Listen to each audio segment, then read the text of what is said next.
Ladies and gentlemen, boys and girls, children of all ages, good morning, Mr. and Mrs. America, and all the ships at sea. Welcome to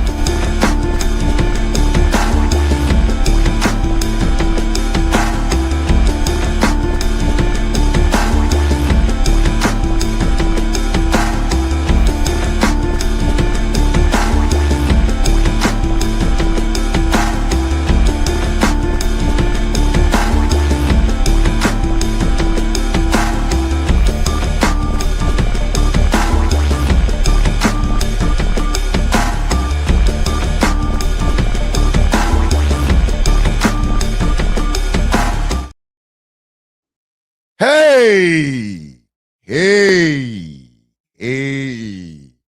Uh-oh. We hear y'all. It's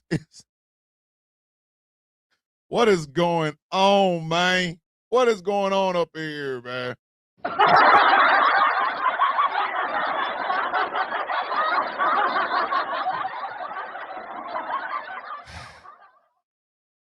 My live, see, and this is exactly why I don't deal with TikTok. I'm live on TikTok, by the way, for the first time since Saturday on my new account. They already talking about restriction. I haven't even opened my mouth yet. I haven't even said anything.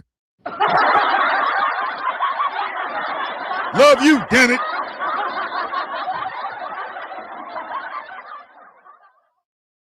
What's going on, man? Can somebody tell me what the hell is going on, man? Am I the only one that notices some shit stripping this morning? What's going on, man? What's going on with you, man? I told y'all what we was talking about this morning, right? I don't want anybody to be fooled by what the program is going to be about this morning. I don't want a single person to be fooled about what's going on this morning. I don't. If you right. You right, big sis. Morning, Wolfie, all the way from Australia. Hey, yo. What is going on with the Republicans, man?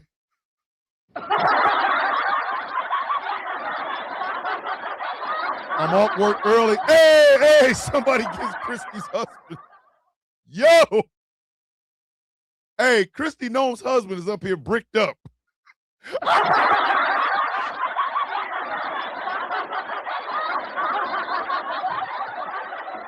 Christy Noam's husband is bricked up.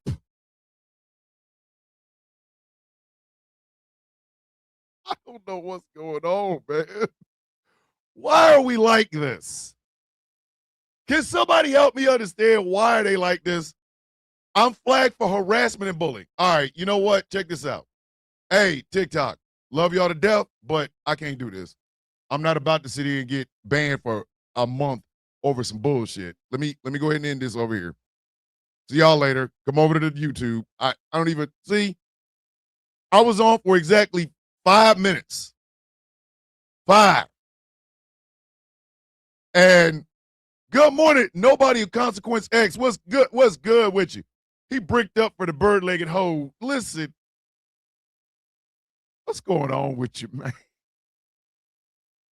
What is going on over there, man? Are the Republicans okay? Are they okay? Annie, is you okay? Is you okay, Annie? Annie, is you okay? Annie, is you okay? Is you okay? Are you okay? Are the Republicans okay? Has somebody checked on them? Because something's going on, man. Annabelle, there's repression, and then there's putting 2 whole-ass balloons in your chest and making the duck face. That's beyond repression, ladies. and gentlemen. SZ, see, that's the thing. I'm not surprised. I'm not surprised. What I am is pissed off. You know what I mean? Thomas, I don't know if you know this, but I myself am a cross-dresser. I have two types of suits, one expensive set and one simple set for the character Norman, and this story has me confuzzled as shit. I'm confused. I am confused.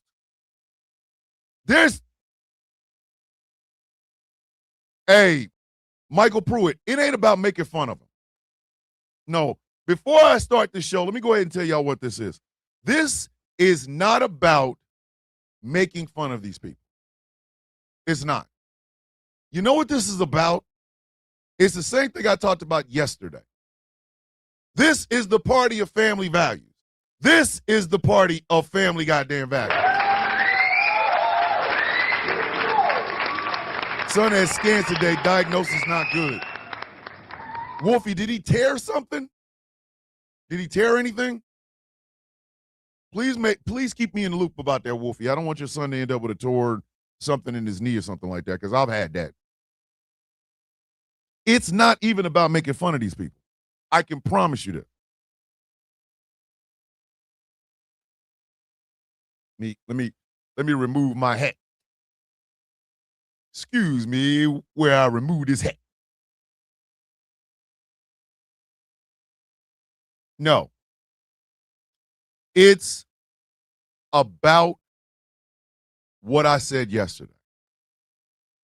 We're not making fun of these people. We're just pointing out hypocrisy, and it just so happens to be funny. Because Kristi Noem's husband was not the only one out here doing asshole shit. He wasn't. You know who else was out here bad? Lindsey Graham at goddamn Disneyland holding on to a pink bubble sparkler.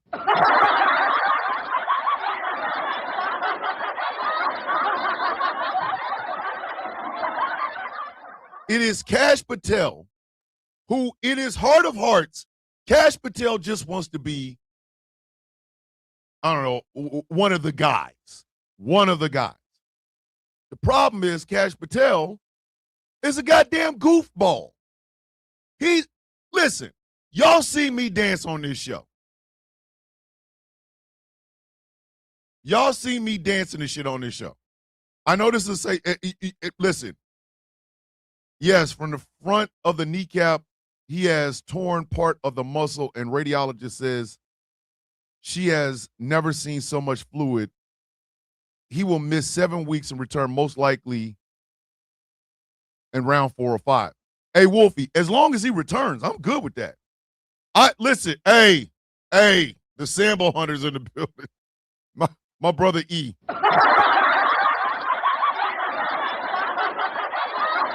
So, and Michael, Michael, you know we love you around here. This is that open discussion that we have here on The Sound of Coffee. So in no way, shape, form, or fashion is anybody saying anything bad about you. Please understand that. But what I'm saying is, these goofballs, these ignorant ass goofballs. What's up, Edmund? What's going on? Welcome to The Sound of Coffee. These goddamn goofballs should not be in public office. These goofballs should not be anywhere near the levers of goddamn power. That's my problem with this shit. That's my problem. You can be a goddamn goofball. Listen, you can be a goofball, but don't be a goofball with policy. Kristi, okay. You know what? Let me start the show before I do anything. Because I know how y'all are. You're like, you didn't even start the goddamn show. Coco over there in the corner crying and shit. You didn't even start the goddamn show, Thomas. I got it. Let me start the show before we go any further. Godzilla -1 in hell. Come on, kids. Let's have us a good show. Ladies and gentlemen, boys and girls, children of all ages, good morning, Mr. and Mrs. America, and all the ships at sea. Welcome to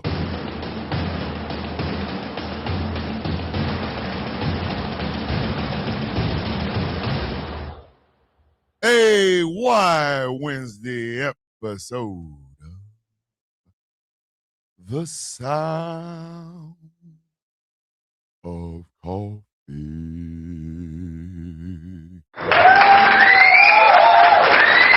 Top City, you're right. You have to remind me every morning. We got SC with $1.99 Super Chat.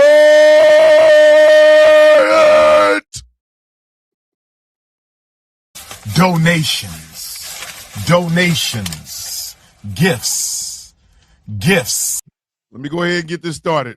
They need to taste the honey sauce. You ain't lying. You ain't lying. All right. Matter of fact, before I even get past my introductions, come on. If you're walking in the door, you're getting one of these. Kobe. Come get a free Kobe. Come on, because I know y'all are goofy. Kobe. Come on, get them free Kobe's. They're sitting at the front door. Kobe. They're sitting at the front door. Grab them on the way in, please. Kobe. Come get these free Kobe's. I know everybody's like, I only come to the show for Kobe's. Kobe. Come get the free Kobe's. Come get them. Kobe. Come get them. Named after the best to ever do it, goddammit. Come get these free Kobe. Kobe's. Come on. Come get these free Kobe's. Come get these mama-flavored Kobe's, goddammit. Kobe. Oh, you too. Hey, you just walked in the door? Come get one of these goddamn free Kobe's. Stop playing. Kobe. Hey, we made Mamba marmalade on these Kobe's this morning. So go on, come get one. Kobe. Everybody come get a free Kobe. Everybody come get a free Kobe. Oh my goodness. Annabelle with the $5 super chat. Donations, gifts. She said get Coco a motel room so she can hide from this bullshit.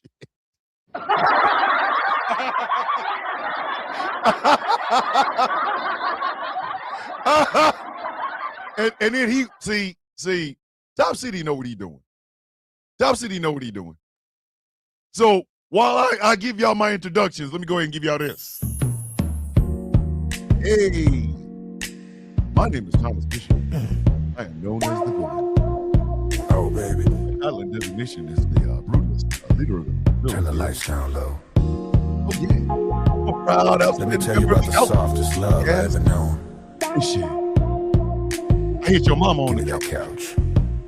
couch. Your mama. I came home weary, world Hey! neon nights and a heart off track. Kicked off my shoes, loosened my tie. Saw you Even waiting Persepolis is there, dancing. pushing Yeah. forward. Girl, you don't argue, you don't complain. You just open up those arms again in the quiet glow of a midnight room. You're my sanctuary in plush perfume. Give me the couch when the day gets rough and the streets get cold. You're the only one that lets me fall, sink down deep in your sweet caress, wrapped in confidence. On my velvet embrace. Oh yeah. This touch in the whole wide place. You hold me close, don't say a word. Every curve of you, it's so superb, baby. You cushion my soul tonight. Make everything feel so right. In your arms, I lose control. Oh, so far, you're rocking my soul. Uh-oh, here it Give goes. me that couch. You gotta get that first one. Y'all know we gotta get to that first. Give me that couch.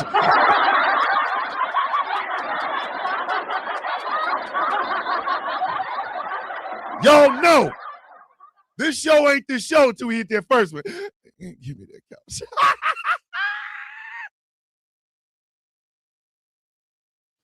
The show is not worth a damn till we hit that first one. Give me that couch. I don't know why y'all don't know that's coming. How many times have y'all heard that song? I adore you, damn it. Listen, how many beating cushions to the AM bricked up? Hey, Magpie, there will be no blue balls when the couch is involved. You know what I'm saying? No blue balls when the couch is involved. Know what I'm saying? Give me the couch. You got to hit that first one. That first one is important. You got to, hey, you can't go any further till you hit that first one. Listen, after that, the rest of the show can happen. And give me that couch. My ass driving to work, and goddamn it, they're going to be stuck in my head. Yes, it is, SC. Now, doesn't everyone feel better?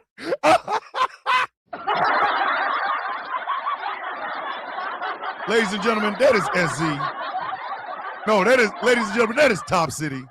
That is Top City, a.k.a. Mr. Hey, little tense up in here. Know what we need? Need some couch. Let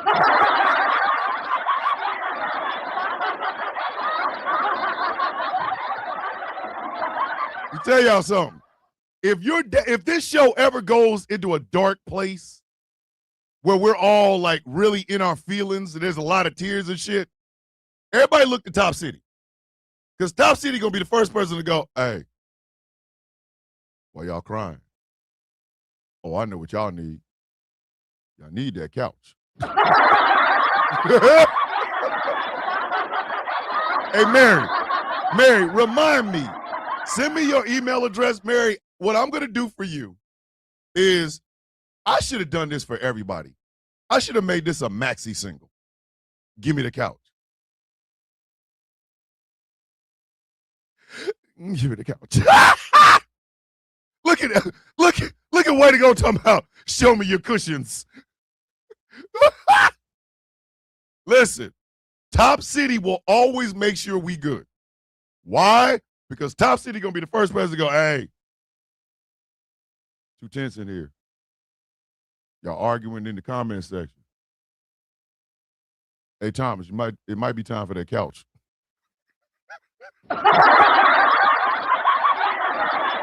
Not even couch and shoulder jokes can help me this morning. All right, Dredd, we're going to take that as a challenge. If you having a bad day, we taking that shit as a challenge. All right, everybody going to do everything we possibly can to make Dredd laugh this morning. This morning is all about putting a smile on the dreaded one's face. House of Dredd going to have a smile in it this morning, goddammit. You going to smile like the Joker. I don't give a damn.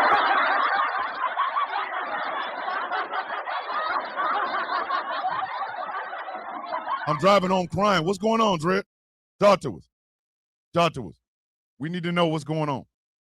Because you know how we are, sis. We take care of each other. So let me go ahead and let me get this out the way. Because I think some of y'all need to be reminded of who you are. I greet you with the universal greeting of the coffee beans. Bow your heads.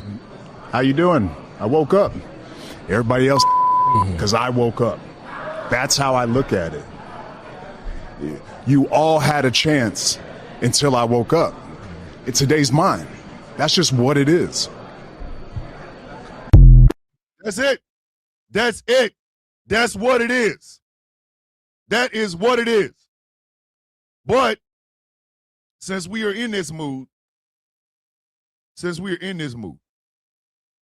I want to wish a friend a happy birthday.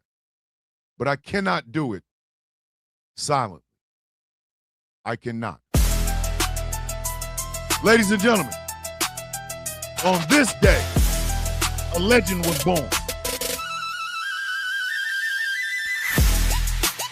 The legend is my friend, my brother, someone who I absolutely 100% could not do any of the things that you see without. My brother. Actually, it's two of them. My bad. Hold on. Wait a minute. Do we got a twin? Wait. Whoa. Oh my God. Don't tell me both Angry and Chaos were born today. Don't do that. No. Don't do that. Don't do that. Do not tell me both Chaos and Angry were born on this day. Don't do that. Am I to understand that both my brothers, Chaos and Angry, were born today? Hold up. Oh,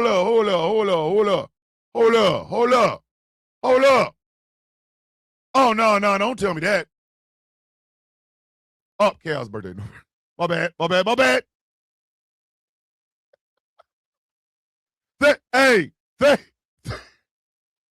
Listen. Taz makes sure my black ass. Chaos's birthday is in November. Today is Angry's birthday.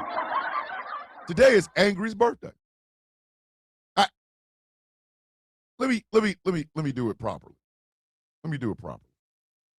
I can't shortchange my man's. You know what I mean? I cannot shortchange my man. I cannot do that. No, it's just Chaos. It's just not Chaos. It's just Angry. But I'm not going to shortchange my man. Ladies and gentlemen, without this man, there would be no villain. Without this man, there would be no villain. And I mean that. I mean this. Today is the birthday of someone who believed in me before I even know what I knew what I was going to do. He has been more than just a friend. He has been my brother. He is someone that we talk all the time. He has made the very first Villains Guild shield. Back when it was just something me and Elijah were talking about. Angry is the reason all of this looks the way it does. There would be no Sound of Coffee. There would be no Model Citizen. There would be no Porch of No Judgment. There would not be any of this were it not for my brother, my friend, my right hand, Mr. Angry IT Nerd. Before there was any of this, there were 6 of us. He created the shields, the buttons, all of this. And I could not ask for, nor do I deserve, such a man as my brother. So to you, Angry, the angriest IT nerd on the East Coast, the smoothest guy I've ever known, Mr. Hit him with the brick, Mr. Joke all the time, Mr. Make everything run, my brother, my friend, the Angry IT Nerd. Enjoy your birthday, sir. Because damn it, without you, there is no us. You, sir, are the brains of this outfit. And I'm about to cry because how much I love you. My friend,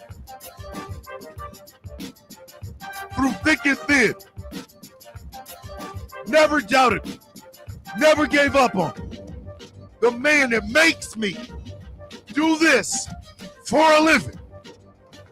The one, the only, Angry IT Nerd. Happy birthday, sir. Whoa.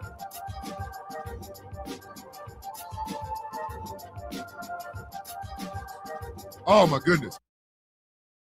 Y'all love somebody so much that when you talk about them, they bring tears to your eyes. Yeah. That is Angry. We have talked about the origin story of the Villains Guild. We have talked about it. There were 6 of us. in every iteration, angry has been the brains of the outfit. Always. Where I bring righteous fury,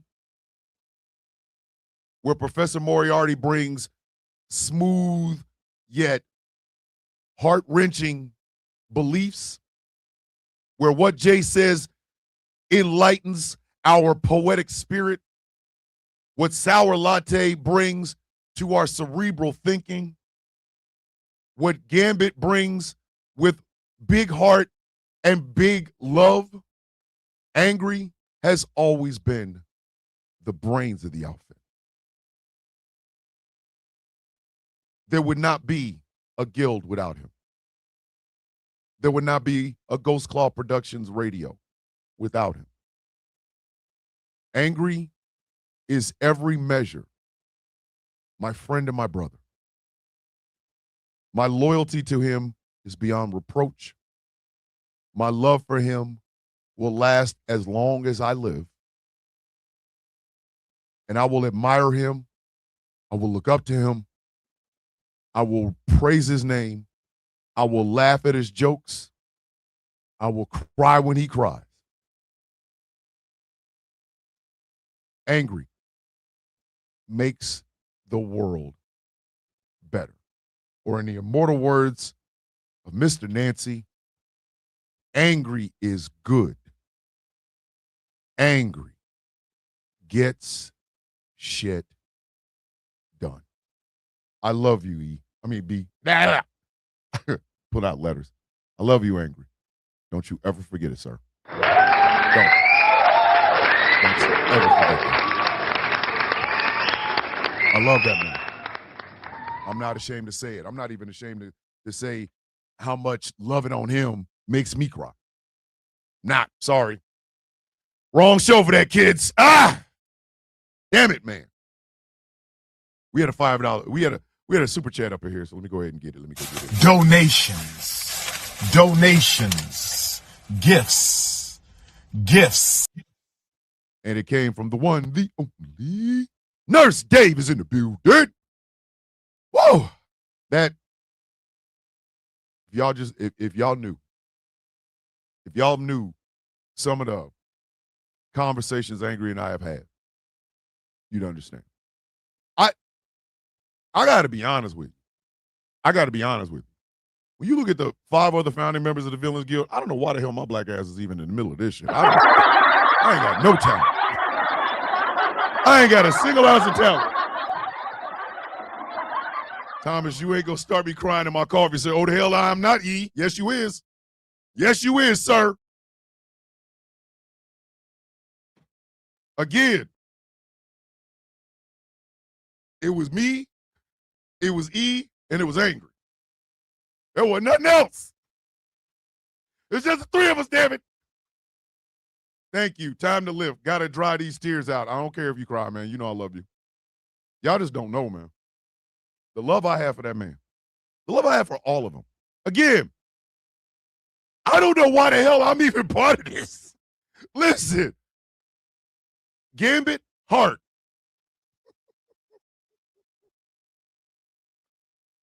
Sour Latte, the mind.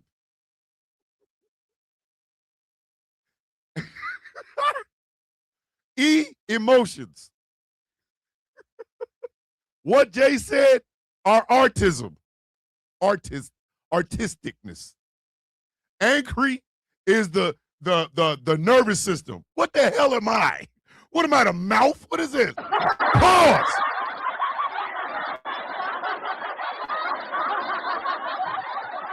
Who you gonna bet on, Oba or Brock? It better be Oba.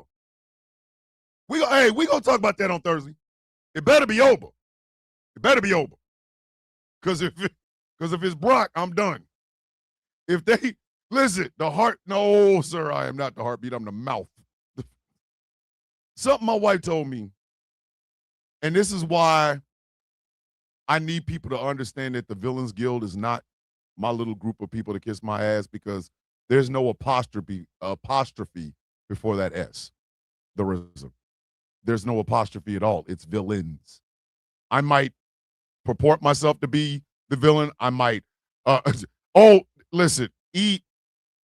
Sambo list is getting long. Pause.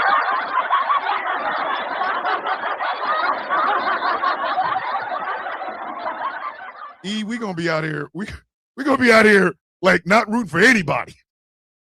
They MAGA? Yeah. Fuck them. Excuse my French. Anyway, morning, Nana. Love you. All right, let's get to what this show is about this morning. Hey yo, what is going on, man?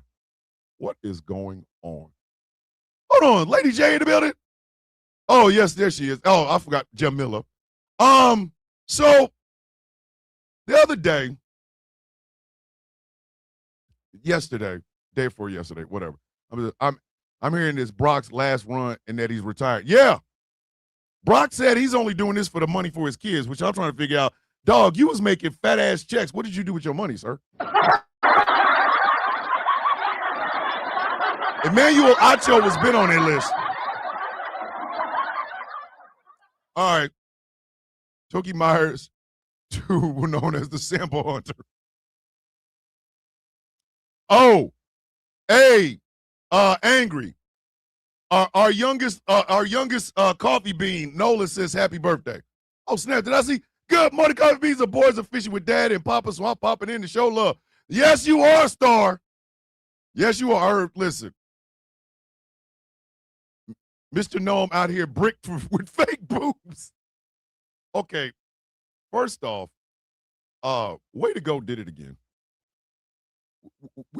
We must stop way to go at all costs. This man out here leaving. Did y'all see that bricked up video that he did? Because I need y'all to understand that. It's bricked up time. It's bricked up time. Because this whole situation with these people it's just bricked up. It is just bricked up. Way to go. Where's that song at? Hey, put it in the Discord server again, sir, so I can find it. I need to find that. Mr. Gnome been packing. Mr. Gnome been packing them boobs, sir.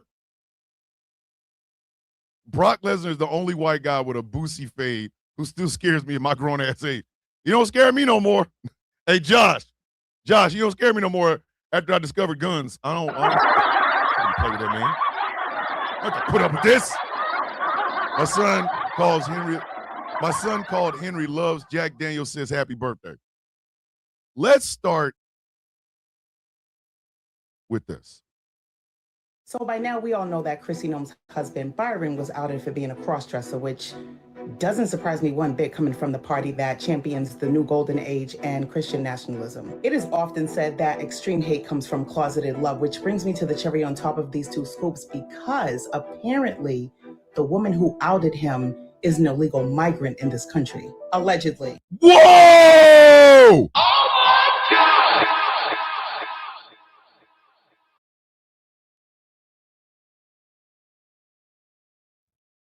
I got an honest question. Why do men that cross-dress always wear giant titties? Because giant titties are what attract men. There.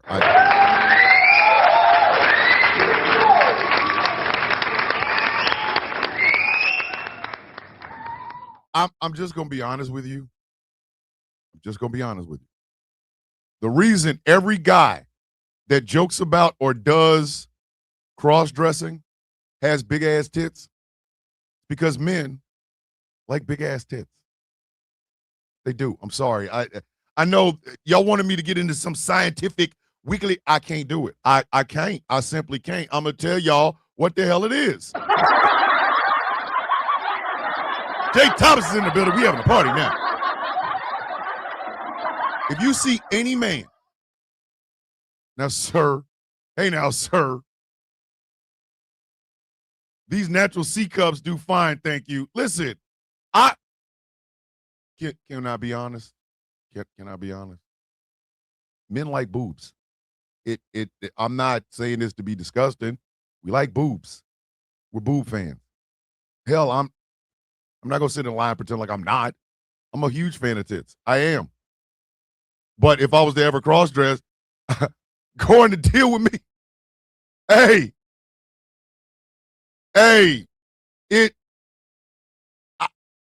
I'm just saying. Do y'all want, listen, please understand something. There is no scientific reason for men doing the shit that they do when it comes to looking at women and then trying to quote unquote mock them. It's very simple. Hold on. Talk about he got an overbite for a reason. Sir!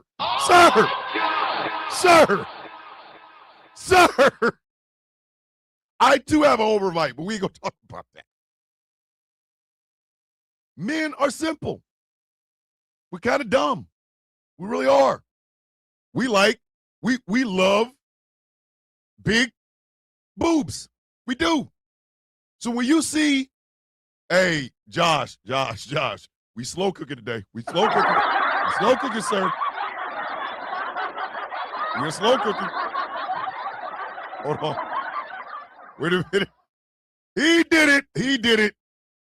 Been waiting so long, hearts heavy with the truth. Streets been crying for a change, and they looking to you. Bricked up, yeah. They said bricked up. Men like big boobs. So when you see a man acting like a woman or whatever, it's because men like big boobs. Men like boobs, period. Men, large breasts for comfort and protection. I don't know. But I know for a goddamn fact my wife can shut down a whole conversation by taking her damn shirt off. I said what I said.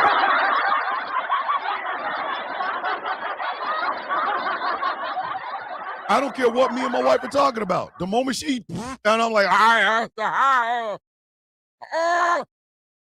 don't want to talk about it. So the fact that this man was walking around here with these ginormous honkers kind of makes sense. It kind of makes sense. That's the first thing. Internal men love them till we mutated with, yes. We like boobs. It's not a problem. I mean, you know what I mean? I wear tank tops to get out of speeding tickets. Dread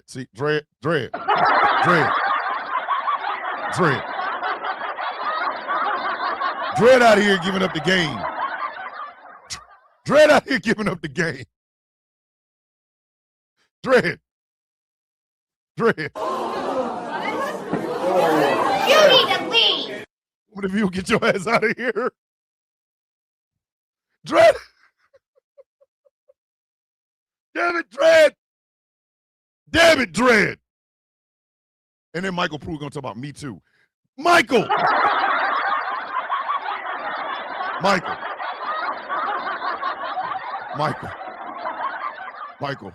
When she opened the door. You need to leave. Get that ass up out of here. What is wrong with you, sir? Michael buzzed out with it. So do I. Shit.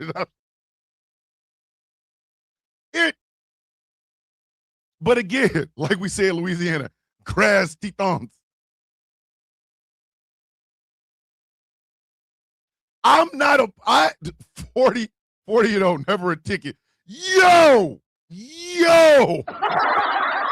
T-Talk.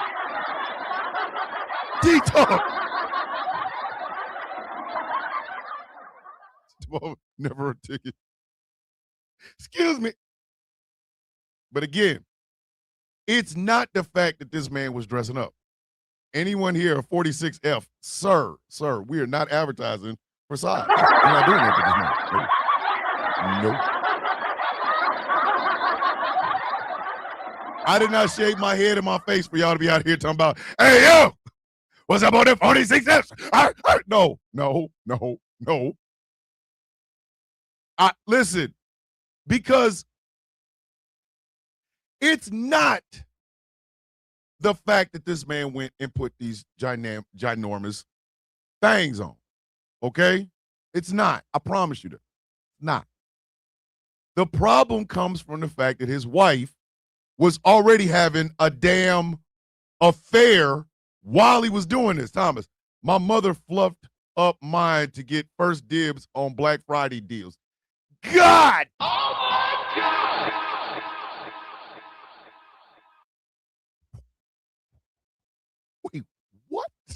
Wait, what? Your moms did that? Hey, yo. Witchy mom out here. Listen, witchy mom out here playing a game at a level we ain't. Listen, that's some 5D chess right there. That's 5D chess. Get it? Chess. Anyway.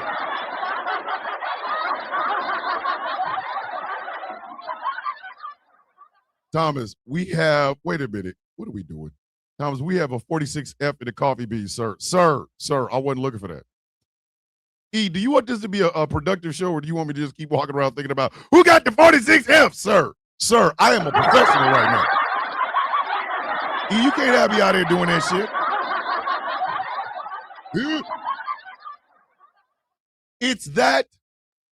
It's the fact that Kristi Noem was having an affair. You know what? If all of this was going on in their private life, nobody would give a shit. This is our tax dollars, goddammit. Our money is going to this. Our money is going to this. Yes, my own mom. Look, come on now. My own mom fluffed up my boobs and made management give up Black Friday deals. Jeez. Good God. And quiet as kept, ladies. Quiet as kept. Quiet as kept. We have nothing we can fluff up that's gonna get y'all attention. Nothing. Morning, Chuckles. Let's get you home while you laugh, buddy. We have nothing. We ain't got shit. Do y'all know how many times a guy has packed tube socks in his pants and got nothing out of it? Nothing. Not a goddamn thing. We out here packing socks and shit in our shit, and nobody even notices. Walk right past with this yank, and the women are like, "Girl, what you having for dinner tonight?" I don't know, girl. What? Thomas, that's not true. I'm a huge fan of arms and shoulders. So is Way to Go, but come on now.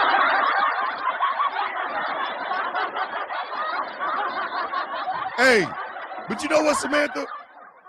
The gray sweatpants thing only became a thing because men, we realized, why do y'all think I wore medium shirts? I really want, help me, help you, help me, help you understand. Why did I wear medium shirts? I'm trying to be swole meat for no reason whatsoever. Out here putting tourniquets on my goddamn arms so my veins stick out. This was back when I was the young rogue. Okay? Maybe I'm going to start doing it like this. That was a Tales of the Young Rogue. That was that moment. I'm out here wearing medium shirts. Do you know how much it costs to buy a long medium shirt?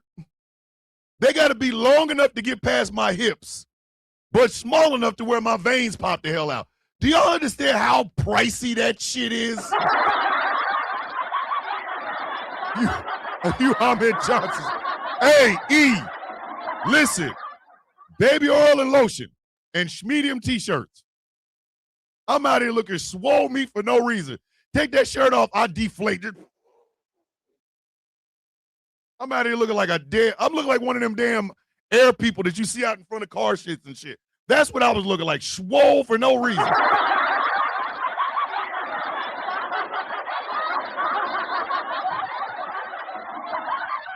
Whole time I'm asking myself, why? Thomas, you have a great personality. Why are you out here in basically what amounts to 2 blood pressure cuffs on your damn arms and shit? What are you trying to do, sir? Do you want to die? Is that what you're trying to do? Morning, Shane.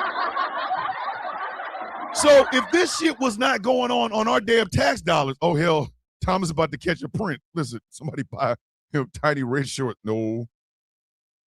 Listen, I got told once, and this is the God's honest truth, the old PT shorts in the Army, even the large ones would stop like mid-thigh, right? Mid-thigh. And I still got a pair of them. They're in the damn Tough Box, but I still got a Under Armour shirt. Cannot wait to get that shit off. Michael Pruitt, them Under Armour shirts, they look sexy while you got them on, but boy, listen, you try to get that bitch off quickly. You are trying to get that bitch off quickly. Hold on.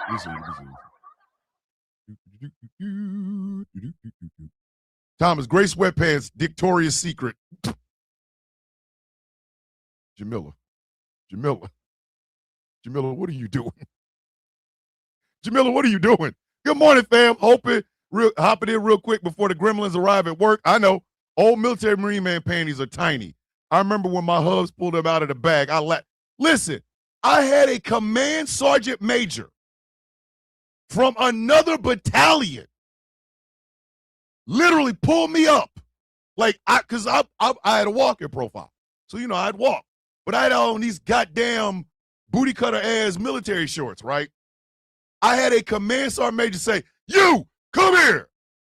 And I knew he had to be talking to me because I was the only one walking back there. He said, "Come over here." I got there and stood at parade rest. He's like, "You need to go buy bigger shorts." I said, "Yes, Sergeant Major." And he's like, What unit you with?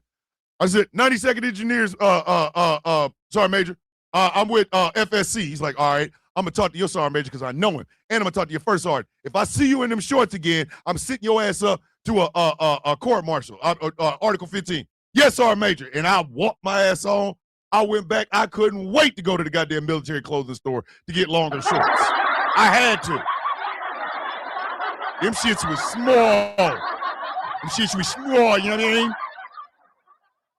If all of this shit was going on with Kristi Noem, Corey Lewandowski, and Kristi Noem's husband, if this shit was going on without our tax dollars in their pocket, I wouldn't have a problem with it. But again, it gets worse. It gets worse. Hold on. Oh, shit, babes. The tea is even fucking hotter than we originally thought. I was so excited to see Kristi Noem's husband wearing titties. I didn't even get into the details of it all.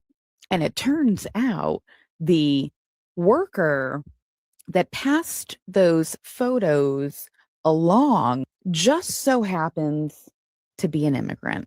Oh, yes. The worker was an immigrant seeking vengeance for the ICE terror Kristi Noem has been raining on the country. And honestly, I am here for it.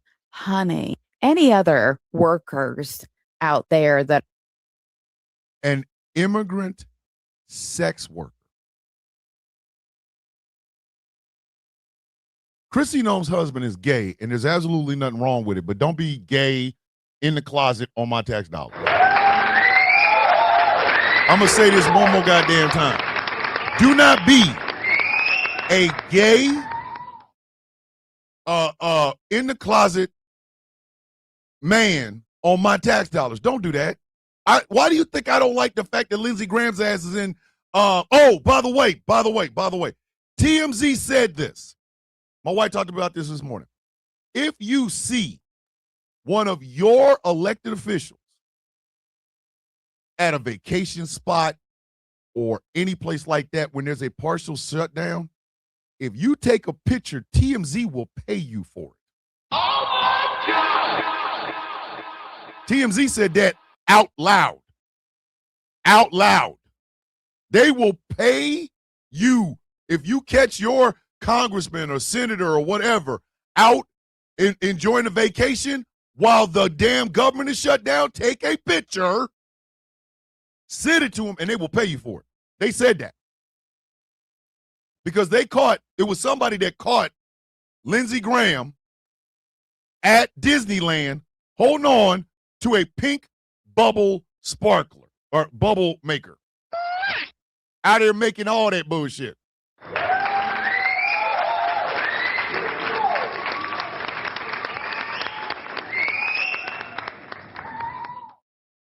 Why are they like this?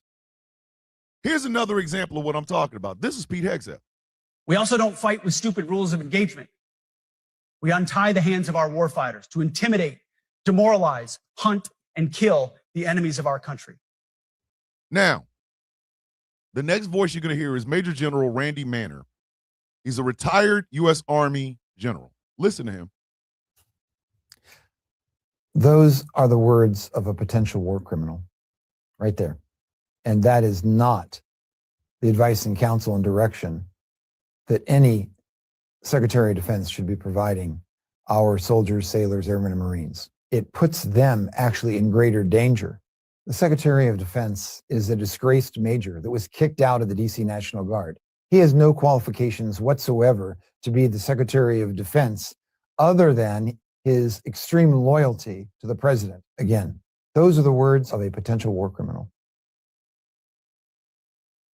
I want everybody to know, including the MAGA that might be watching this, when this is done, when that old man shuffles off the mortal coil, the lawsuits that legal citizens of the United States are going to put on the federal government may very well break this damn country. I'm telling you this so that you're prepared. He brought up a perfect point, something I didn't get a chance to talk about.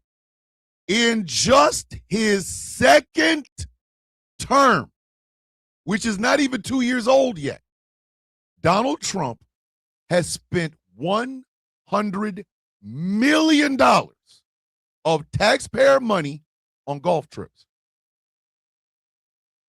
On golf trips. So the question now becomes, why? Why are they like this? Why are they like this?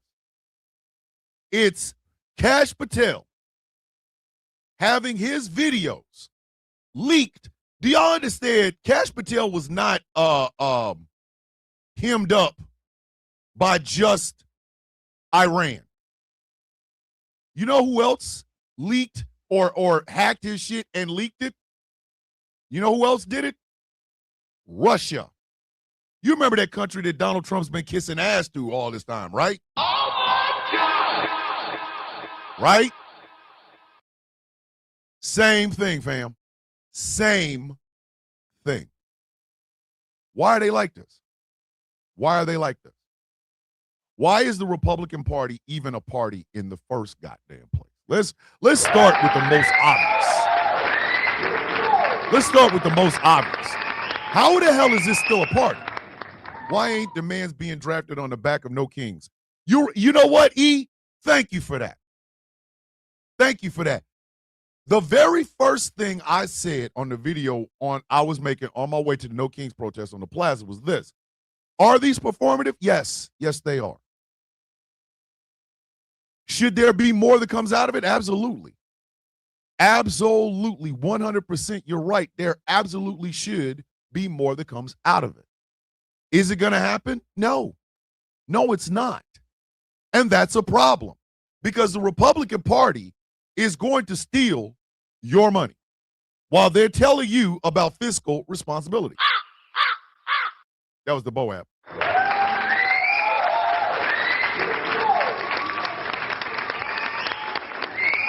I want you to laugh, but I also want you to get mad.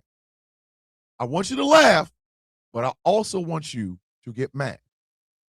And the reason I want you to get mad is this. These people are doing shit that has real world consequence. Donald Trump is a goddamn embarrassment. I don't know how else to say it. He is an embarrassment.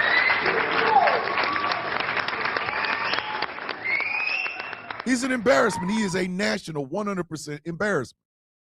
On the world stage, in policy, in economics, Donald Trump is an embarrassment. The fact that there are so many uneducated ass people that think this son of a bitch is a good person to run our country is ridiculous. It's the most, it is literally, it flies in the face of everything we have ever been told about this country. Flies right in the face of it. We got an Australian coffee bean, Wolfie. I'm pretty sure he's heard it. We've got several people from the UK. E has heard how great the United States is. We got German people. that have heard how great the United States is. All of them, every one of them, have been PR'd to death. They have been PR'd to death. And if that's outside of the United States, what the hell do you think they've been giving us? We think they've been giving us. None of the people working in the government right now, in the executive branch of the federal government right now, know what the F they're doing. Not one of them. Not one of them. None of them do. None of them do. And something else, and this goes directly to the Democratic Party. I need you to hear me and see me when I say this. Y'all are not winning because you have better policies. You're winning because the other side is an ass meat sandwich. Y'all are not winning because you have better ideas or better policies. You're winning because your opponent is literally choke on cock, walking and breathing, bitch. That's why you're winning.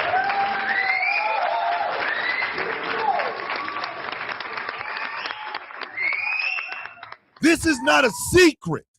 This is not a secret. People around the world know how bad our government is right now. They know it. And if we were just keeping it to ourselves, we'd be fine. The rest of the world would be like, yep, America's going to burn up. I don't give a fuck. I don't care. It don't matter to me. But we're talking about real world consequences. Great. When are we great? I must be asleep. Still, if this is great, I want off this ride. Jamila, you ain't the only gosh damn one. I want to go. Like, I'm done. I'm overcooked at this point. Morning, Megan. America's never lived up to its PR. Never. It has never lived up to it. America's never lived up to its PR. Let me tell you something. Ever since Eisenhower was the last true, honest to goodness Republican president. The last one. The very last one. Was Eisenhower perfect? Hell no. Hell no, he wasn't. No, he was not. But I'm telling you, Eisenhower actually wanted to do the damn job for the people. For the people. The Constitution was written to be updated and revised for the times. Has it happened? Have we really evolved at all? No, we haven't. Thomas Jefferson put into the Constitution that it should be updated every 20 years to reflect the times that we live in. It has never happened. It has never, ever happened. Never. Thomas, Republicans have no morals and Democrats have no spine. Exactly. Part and parcel. It is part and parcel. Part and parcel. What's your view on General Colin Powell? I absolutely 100% loved and respected the hell out of General Colin Powell, even though he was a Republican.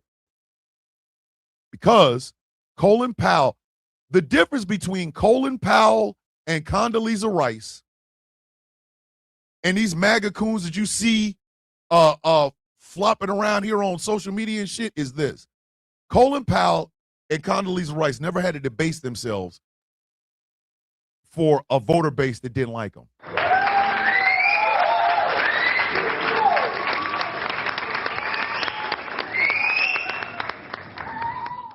The problem with the Democratic Party is they're never going to capitalize on it.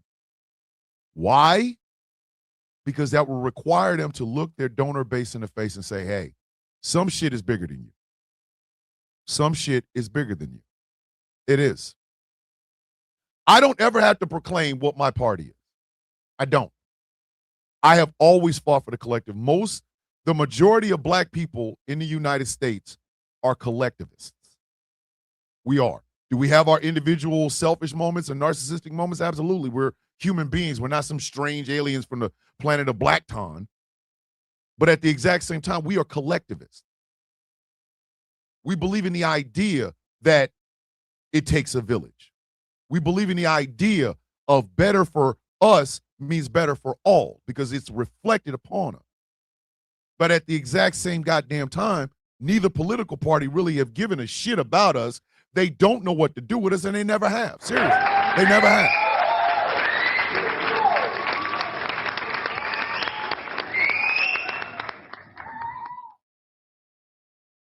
And the Republicans continue to set the standard in the nation. I'm going to tell y'all something, and I mean this shit with everything in me. For all of you who thinks voting does not make a difference, if voting did not matter, why are they trying to make damn sure you can't do it?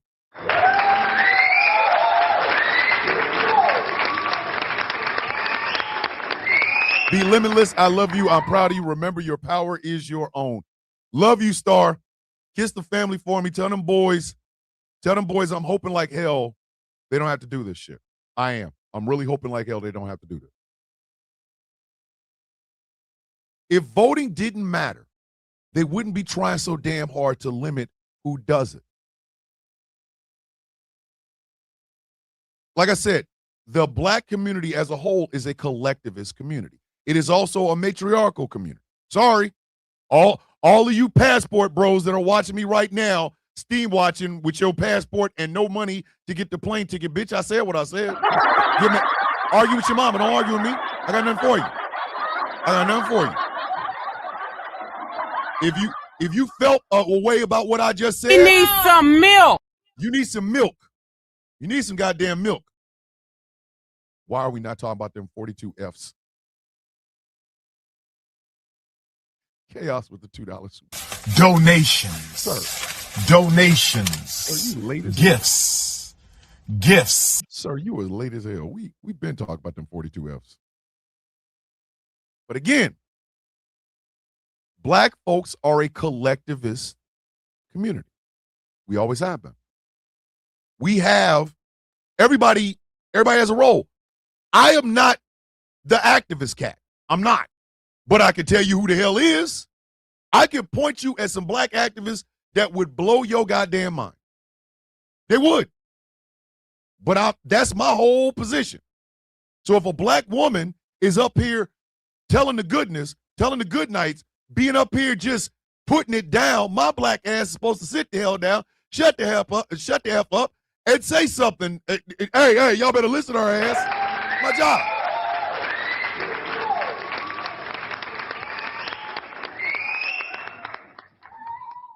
But one of the problems with the way the Republican Party is moving is this. Number one, it's out in the open. It's out in the open. We all can see. We can see it.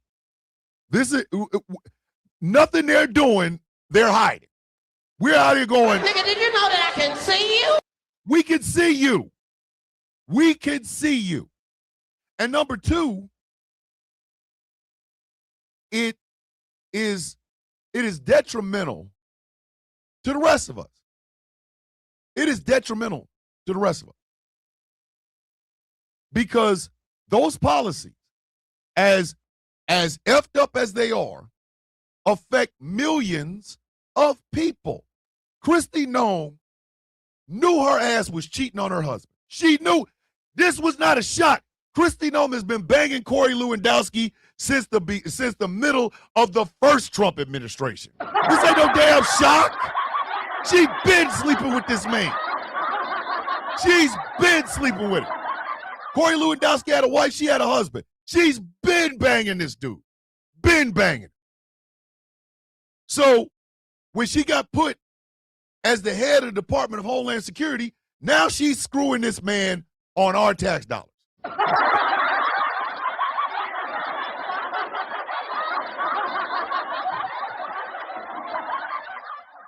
When Trump gave her a federal job, we became a $10 house. Your mama still working in them $10 houses?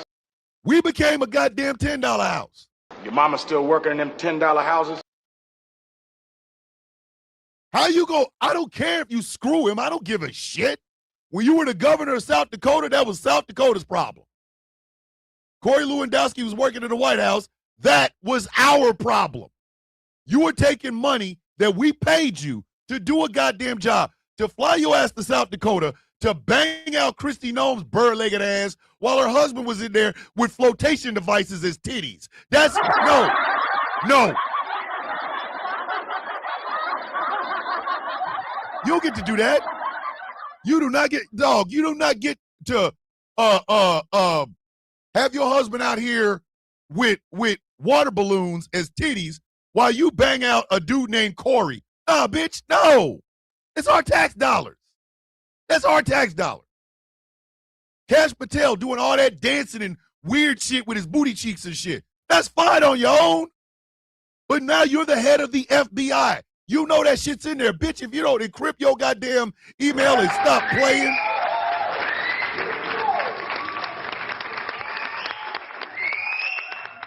Every person that got snatched up off the streets by ICE, that's our tax dollar. That's our money. That's our money.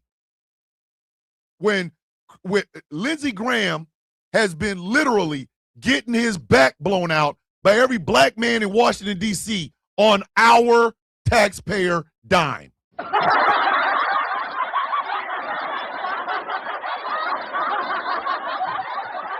I just want to know, ain't y'all tired of this? Ain't y'all tired of being a $10 house? Your mama still working in them $10 houses? Are y'all not tired of this? I'm sick. Listen, I am on a fixed goddamn income. I'm on a fixed income.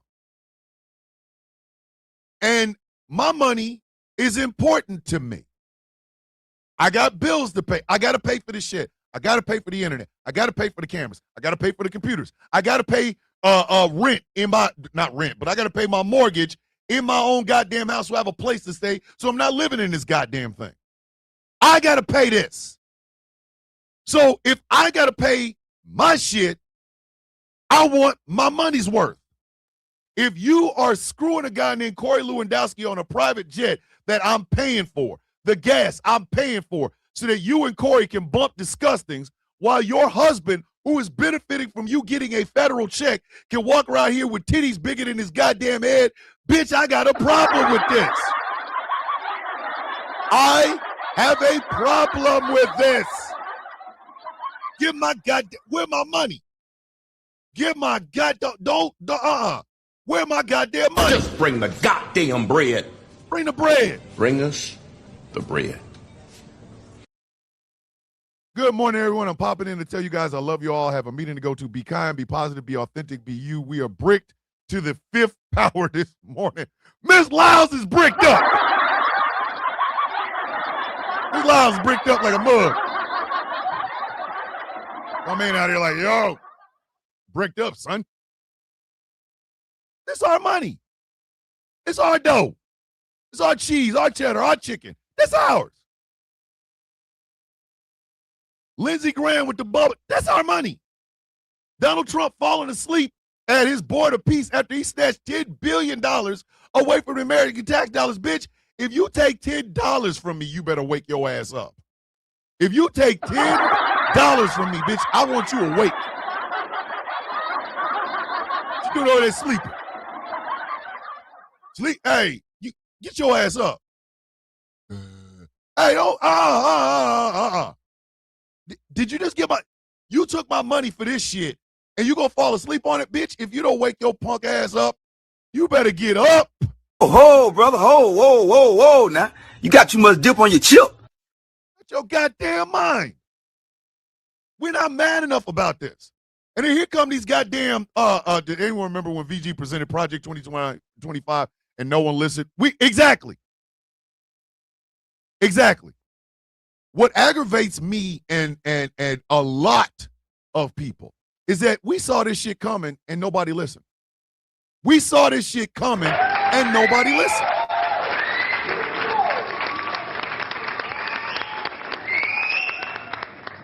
Y'all think did y'all think we were playing when we said this shit?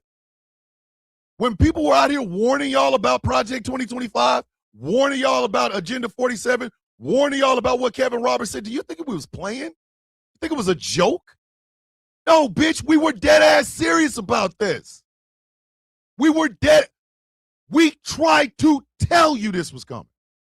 Because you cannot put a petulant child, okay, for everybody who's a parent or has nieces and nephews around, can you hand a child a whole bag of candy and nothing else to eat? Can you do that? No. Why? That kid gonna be bouncing off the goddamn walls. That child gonna be bouncing their ass up off the damn walls. In the end of the school days when Lawrence Fishburne was screaming, wake up to keep him from falling asleep. You ain't bullshitting. You was not joking. Again, $10 billion got snatched out of the Treasury and went into this goddamn board of peace where he is Donald Trump, is a president for life. No oversight in that money. None. When he's gone, that money is still there. He's still president for life. The Guild tried to tell y'all. The Guild tried to tell you this was coming. Nobody listened. Nobody. We sat there and told y'all this was what was about to happen. Do you want to know why we are not all happy about people coming out of the MAGA cult? Because, bitch, you shouldn't have been in it in the first place.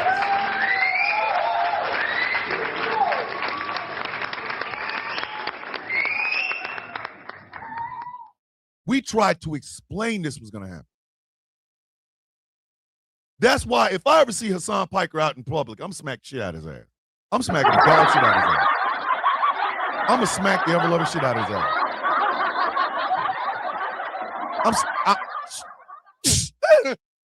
I'm smacking shit out of his ass. Because he out here telling people, well, you know, both sides ain't like that. No. Here's the end to the both sides argument. You ready? Here it is.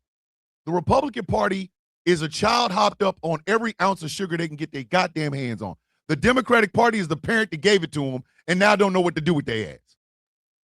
Said, none of my videos are happy, and I responded, what's there to celebrate? Exactly. Explain to me why we should be happy about this. Somebody explain to me why we should be happy finding out that Christy Noem's husband is a crossdresser. Why? Is it funny? Absolutely. Will I make jokes? You damn right. But it ain't funny. Because I'm going to tell you something. Autism Acknowledgement Month, Thomas. Thank you, Jay Thomas. I will talk. You know what? Truthful Thursday is going to be about that tomorrow. I think Truthful Thursday is going to be about my daughter, my kids, and autism. I think we should talk about that. I think we should do some advocacy for that tomorrow. So I don't care that man's a crossdresser. What I care about is that lavish lifestyle he's living is paid for by my money. I'm mad about that. That's my money. That's my goddamn money. That's my dough. That's my cheese. That's my chicken. I don't like the fact that Christy Noem is screwing a man on a private jet. Bitch, if you wanted a private jet, you got enough money to do it. Don't use my goddamn money for your side piece. What kind of shit is that?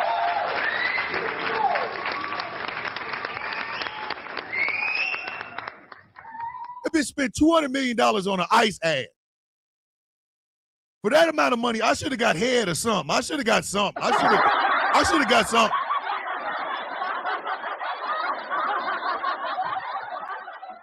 Cut my balls or something. I need something. Every time her and Corey Lewandowski flew on that private jet and she was up there banging, and we all should have been able to screw Corey Lewandowski. For that money.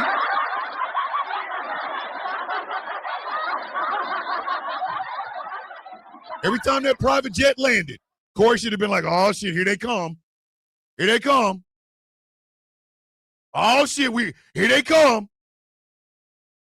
What they coming for? A piece of Corey Lewandowski ass? What are you talking about?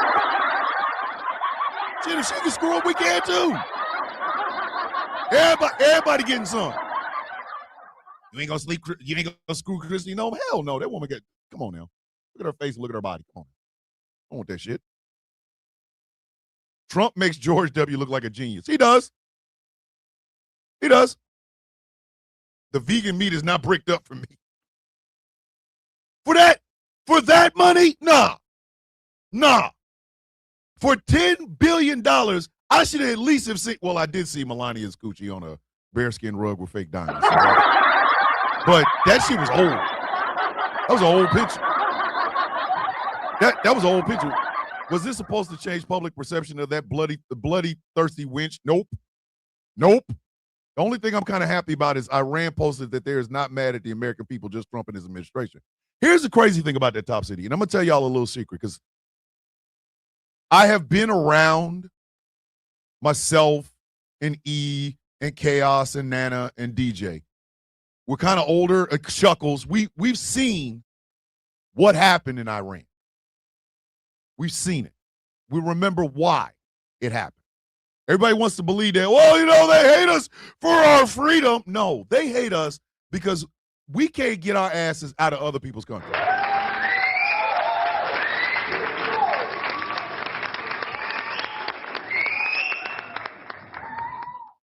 Trisina said, remember last year when I got a couple of $1,600 tickets for feeding the unhoused without a license? But all this shit is fine. It's fine. They keep saying it's fine. Yeah. The reason Iran is like this is because we couldn't stay. If I could dig up the Dulles brothers, I would put my penis in their eye. I'm sorry. I would.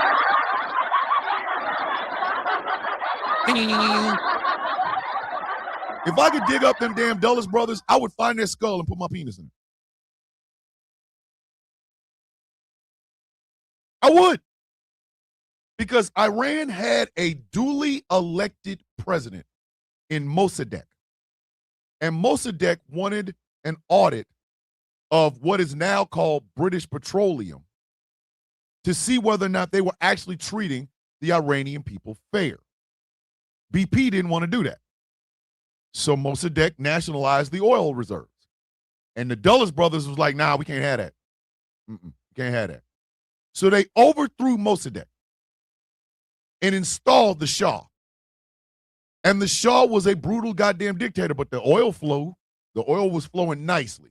Both Britain and the United States benefited greatly for it. Until the Iranian people said, you know what, I'm enough of this shit. This bitch got to go. And they became a very ultra-religious nation with the rise of Ayatollah Khomeini. And they took hostages. They took hostages because we would not release the Shah to go back to Iran to stand trial and be executed. There is the reason. Do not listen to this bullshit about hate us for our freedom. That's a crock of shit. They hate us because we can't stay out of their goddamn country.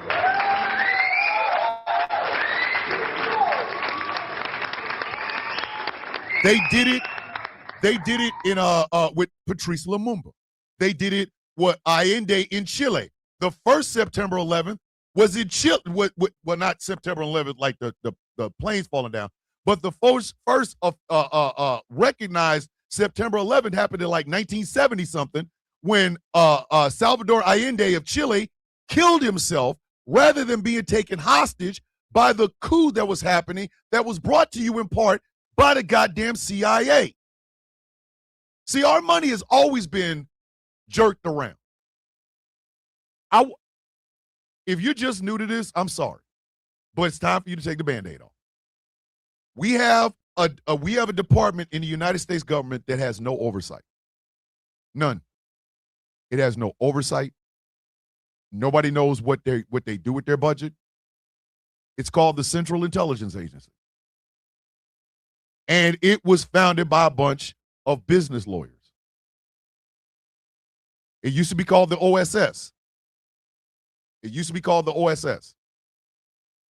Truman got rid of it, and that's how the CIA was formed. And the CIA has a function budget nobody knows about. You know how when they talk about balancing the budget in the federal government, one of the things they got to balance is the goddamn CIA.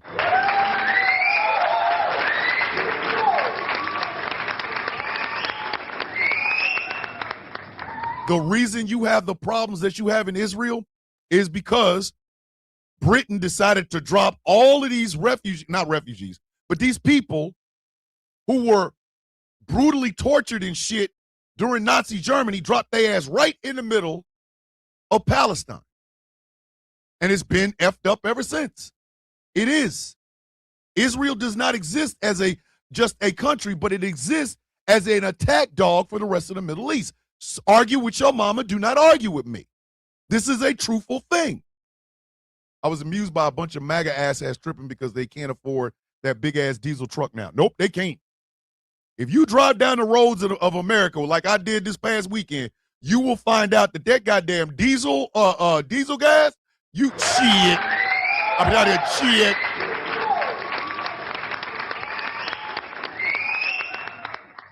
The Republican Party has made it their business, at least since Reagan, to say that government is the problem, and then they do everything they possibly can to make government worse. Here's a secret. Do you know that the IRS already knows how much money you owe? They know how much money you owe, and they know whether or not you're getting a tax return. The IRS already know. But because the IRS does not directly do your taxes, they make you do them for them. They already know. At the end of the year, they already know how much money you either are getting back or how much you owe. They already know. They already know. Now, if the IRS was working directly for the people, it wouldn't be a problem. But people like H&R Block and all these other tax places would not get money if the IRS did the shit directly. All of those H&R Block, all those places that you see during tax season and shit, they are just like contractors. Contractors. They know this. That's a part of the federal government that could be working better for you. That's a part of the federal government that could be working better for you. Do you know that there is absolutely, if the money was left alone, Social Security would never be insolvent. Why? Because it's always being paid into. My generation, we paid our taxes. We paid our taxes into, or we paid our Social Security in to cover the boomers. The boomers did it for the greatest generation. The generations after us are supposed to do it for us.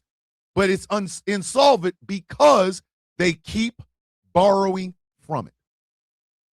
Every time there's a tax cut, every time there's a tax break, they're borrowing from our Social Security money that we put in.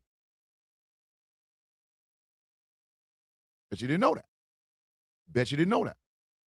That's why when you hear people in Congress talking about we can't afford Social Security, bitch, you don't have to afford Social Security. It pays for itself. If left alone, Social Security would not be insolvent right now.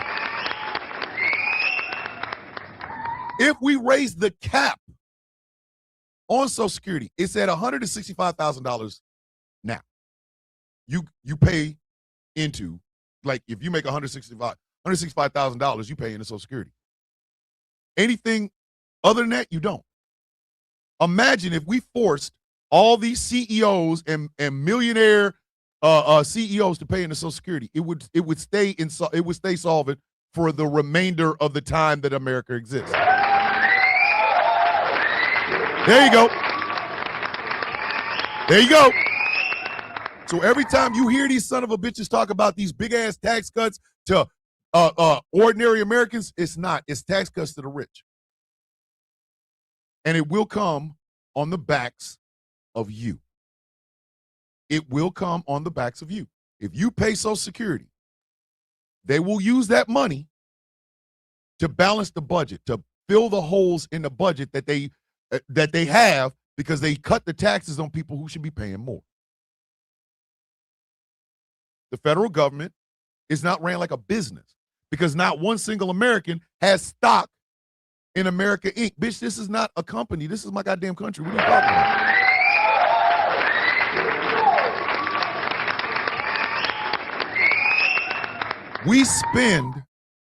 We send money to Israel every year to the tune of something like $3.8 billion.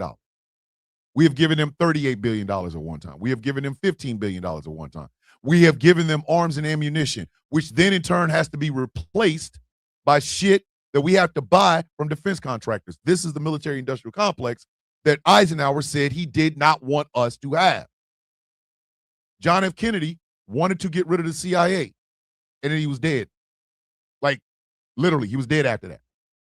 I'm still just trying to read a great book about trans Hispanic boy from Trans Awareness. Harley, we know you here. We love you anyway. We damn sure don't have money for this farce they're calling a war. War is a profit. It's a racket. General Smedley Butler said it. It's a racket. It is a racket. We do not go to war for altruism. We do not go to war for liberation. We go to war for business. Business. Star's sons are getting ready to deploy to a war they should not have to fight because we shouldn't be in it in the first goddamn place. All these people you see on television talking shit about Iran, hating Americans and death to America, the Ayatollah, the one that he just killed, Khamenei, he even said it. We're not saying death to America toward the American people. We're saying death to America toward the government, the CIA, the Trump administration, the Epstein class. That's what they're saying death to America for.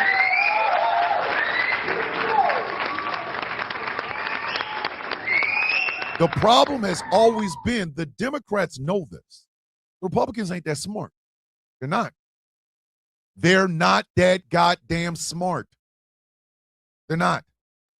The Republican Party's not that smart. They've only had two ideas since 1980, tax cuts and deregulation. You explain to me why you know this and you can't beat that? Are you out of your goddamn mind?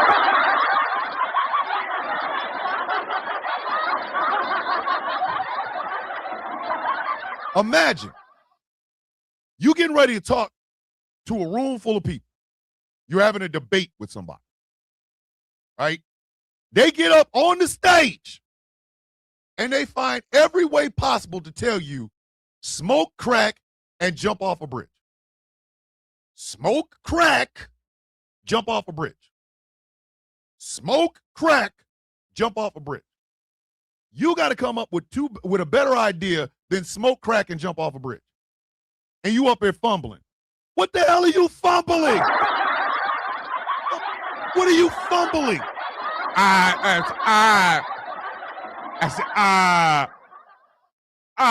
Do you have a better idea than smoke crack and jump off a bridge? Caught a community guidelines violation for telling that chick who's having all them kids so whites don't become a minority that she's racist. I'm going to get to that in a minute. Way to go, but thank you for bringing that up. How do you lose an argument with somebody that is advocating for people to smoke crack and jump off a bridge? How do you lose an argument with that? The first thing out of your mouth should be, hey, don't smoke crack. That's the first thing. You know what, E, I'm going to email you something. I told y'all last year that just for shits and giggles, just sitting in front of my damn computer, using ChatGPT, that I created a political party.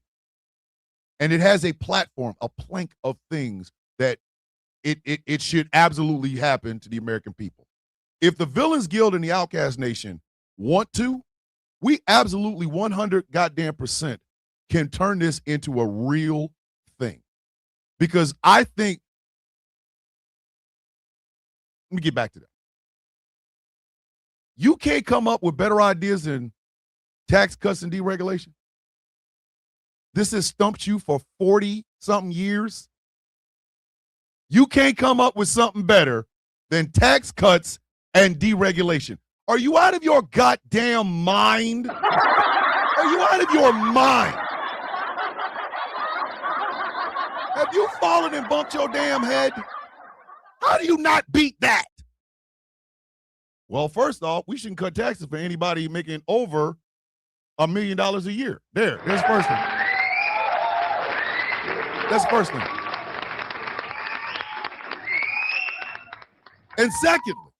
And secondly, do y'all understand deregulation hurts you in ways you will not even be able to see? If they deregulate cleaning water, you get sick. See Flint, Michigan. If they deregulate pollution in the air, you can't breathe. See California.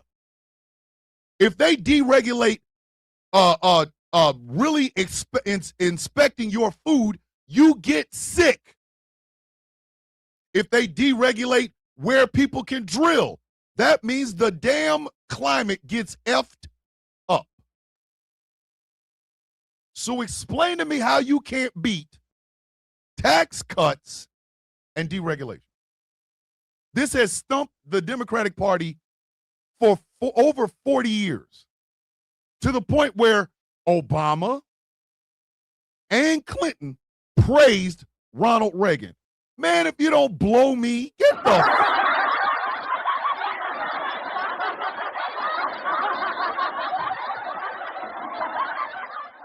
You know how I praise Ronald Reagan? I tell you how I praise Ronald Reagan. First off, I dig him up. Got to get him up out of the ground. Secondly, I put that casket on a plane, right? Put it right over, let's go to the Andes Mountain. Then I'm going to open the door. Then I'm going to look at the casket and say this. Jack, I can't feel my legs. You ain't gonna need them. Bombs away. You got to go. I'm not praising no goddamn Ronald Reagan. Out of here. Reagan and Thatcher can blow me. I hope in the afterlife both of them are dying every day from choking on dick. That's what I hope. I hope both of them every day is like, well, Margaret, they're coming again. Oh, yes, Ronald, what are they going to do? The same thing they do every day. We're going to choke on dick. Out of your goddamn mind. Go out of your mind. That's why I said the Democrats are not winning. They are the recipient of being the only other person in the goddamn race. I'm going to tell y'all a little secret. When I was with 232, Proud America, it's a field artillery unit. They were getting ready to close down. This was the end of 232. I still have my 232 coin. I got two of them over. Anyway, they had their last Soldier of the Month and NCO of the Month, right? I literally was the only sergeant that participated, and I won. No shit, I did. I was the only one competing. Who the hell else is going to be the NCO of the month? I was the only NCO that competed. So I have the pleasure and the distinction of being the last NCO of the month for 232 Proud Americans Field Artillery. Yay me.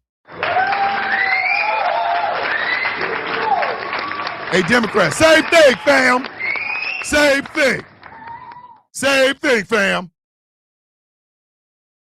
You're not winning. You are the recipient of shit. And then, hey, Chuckles, I'm just glad you home, brother. We having a show. You know how we do. And then there is the racism aspect. Because I'm going to tell y'all a little secret. America was not ready for a black president.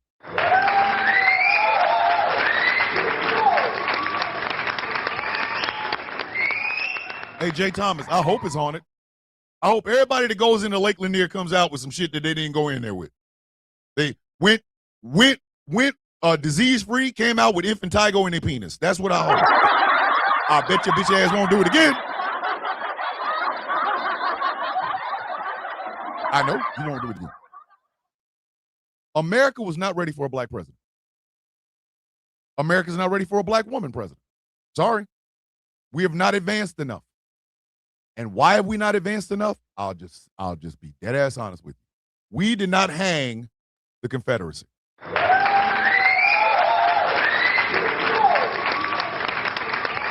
Hold on.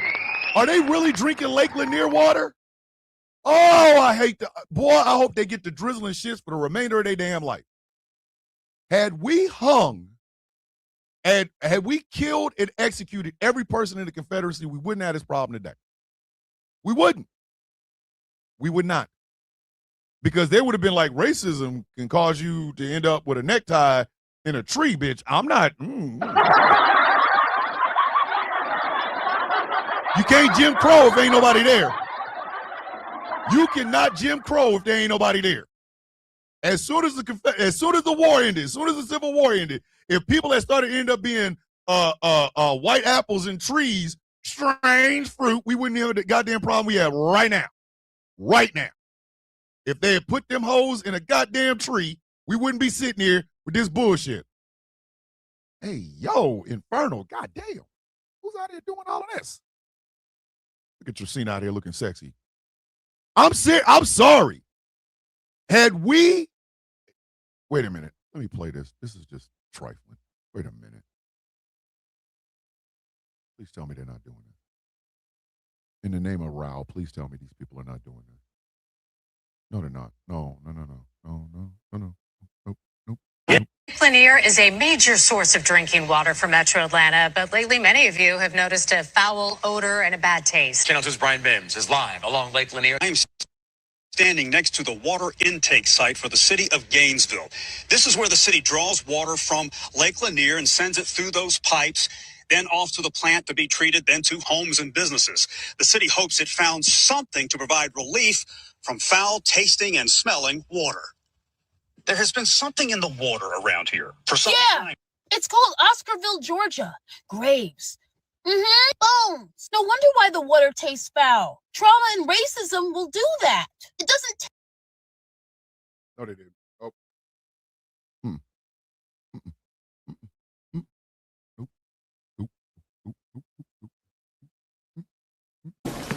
Good night, y'all. You would have to put a gun in my head to make me drink Lake Lanier water.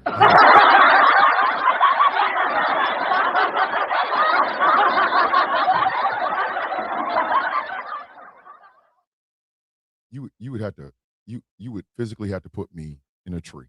Like I'm not. Good night, y'all. You'd have to kill me. Remind me not to drink any water in Gainesville, Georgia. Just remind me if I ever say I'm going to Gainesville, say, Thomas, bring your own water. BYOW, bitch. BYOW. They are out here drinking. Ghost water or spirit water. What kind of shit? Good night, y'all. Just good night, y'all. Good Lord. Listen. I'll take an IV before I drink that goddamn water. Y'all out, y'all right. Ugh. Our families is in that shit. Our ancestors was in there thrown overboard in there. Yes. Shit. That just put me in a badass mood. Out here drinking trauma water. Shit is just, come on, man. I hate it. I hate it here. But had we hung those Confederates as traitors, a lot of the problems that we ended up having in the United States would not be happening. Sorry. I said what I said.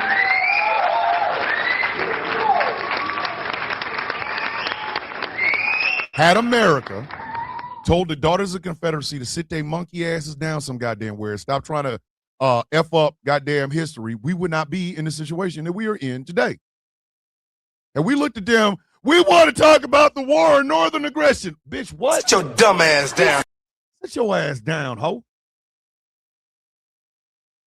History is supposed to be written by the winners. How the hell is it that they had a goddamn way to turn that bullshit into a win? The war of northern aggression. States' rights. If them hoes had been in trees, we'd have never had any of this problem. Never.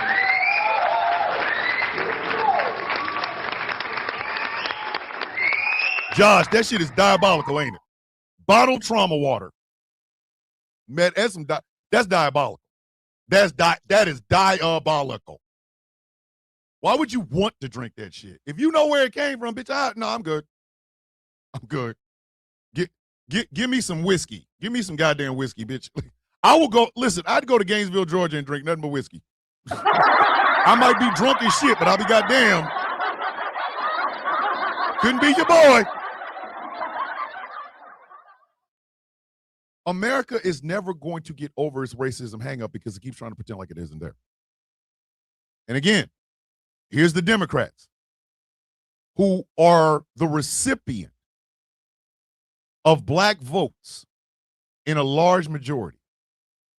And yet every single time an election happens, we got to reach out to these po-ass, bearded, trucker hat wearing, illiterate ass white men. Why? Why?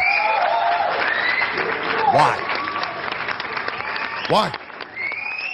Why am I required to talk to a dude that ain't got as much education as I do? Why am I required to speak to somebody whose only problem is there's too many brown people here? Bitch, I don't have to talk to you. It's Spartan kick time, ho. It is Spartan kick time. I don't have to talk to you. But here the Democrats are. The only way to heal the nation is if we talk to each other. Let me explain something to y'all. I'm going to tell y'all where my goddamn line in the sand is.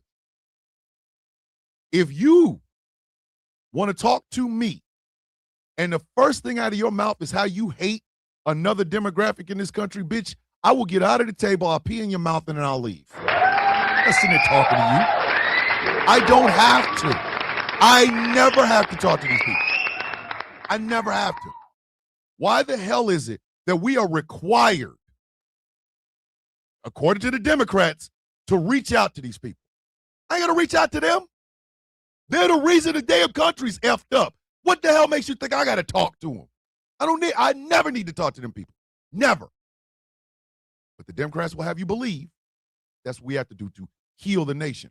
All right, you want to heal it? Cool. Tell you what, here's how we heal a nation. Teach the actual bloody, racist, homophobic, xenophobic, anti-Semitic, Islamophobic history of the United States. That's the first thing you can do.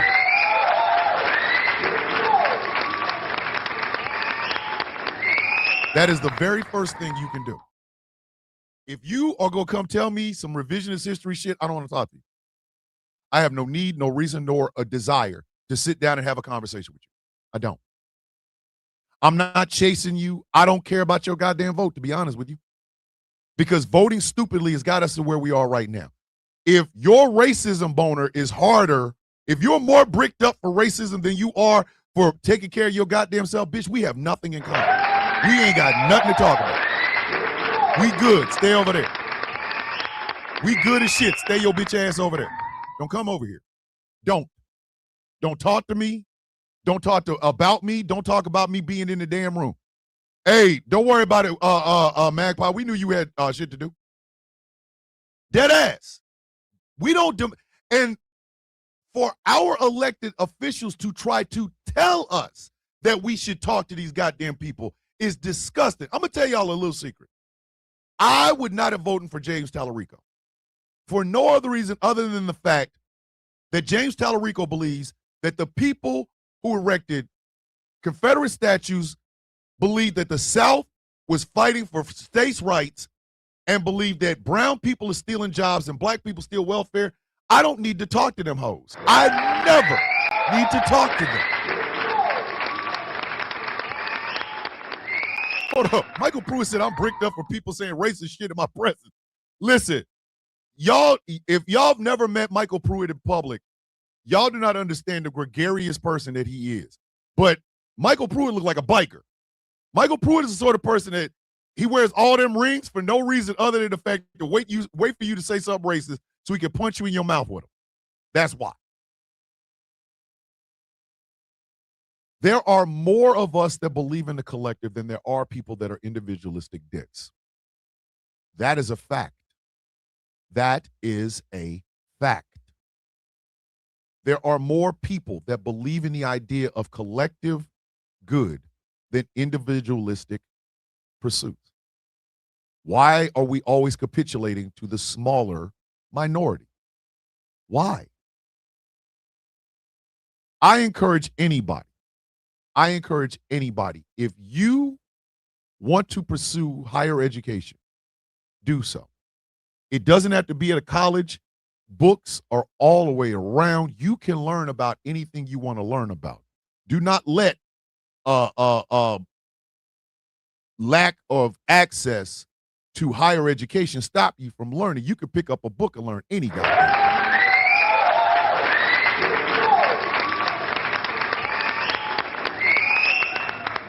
You want to learn about the true history of America? Howard Zinn's The People's History of the United States is available. Read it. Learn about it. Take notes.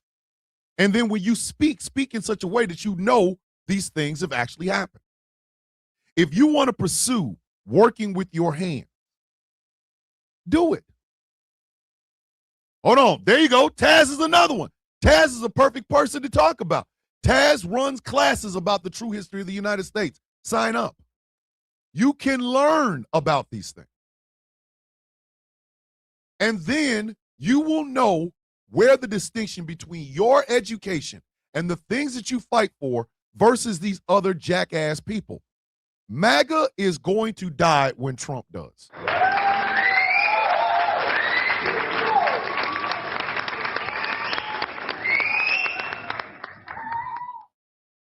And you know what, Mofe, I'm going to tell you something. If Schumer tries to move on, we're going to have a problem.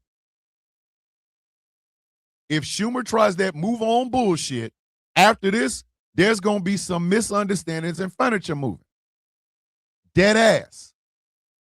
Because America does that shit way too damn much. Way too much. They expect you to be stupid. They do. They expect you to be stupid. They expect you to be uneducated. They do. In fact, they want you to be uneducated. They want you to only think of yourself. They want you to. And the reason they want you to, hold on a second. Give me a second.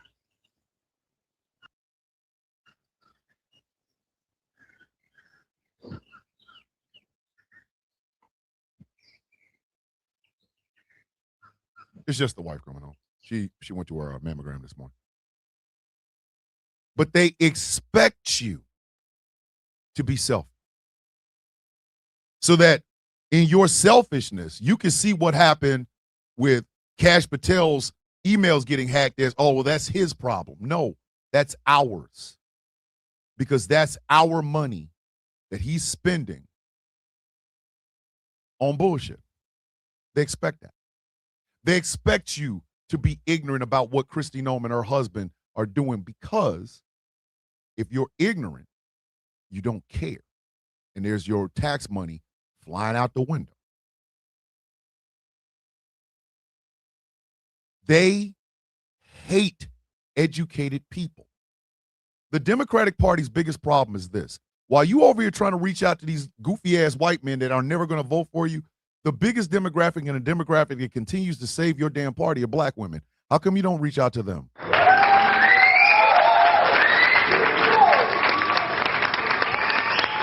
How come you don't reach out to them? Why is it that black women who save your party get as much disrespect from your party as they do? Again, you are not the beneficiary of having better ideas and therefore more people are being involved in them. What you have is the fact that your ass is literally in this regard, you literally are the lesser of two evils. You literally are the lesser of two evils. That's why people support you. They don't support you because you have better ideas, because you haven't come up with any. Every time you do something good, you keep it to yourself. Every time there's something that actually benefits the community as a whole, y'all don't say shit. Biden did that damn infrastructure bill, got passed, put it into law. States started to benefit from it, and nobody knew about it except those of us who are politically tapped in. You got to be out of your goddamn mind. The fact that Latinos for Trump exists, blacks for Trump exists, Jews for Trump exists. These are people that are thinking individually about themselves and not the collective. The problem is when you vote individually, the collective ends up getting hurt in the first place.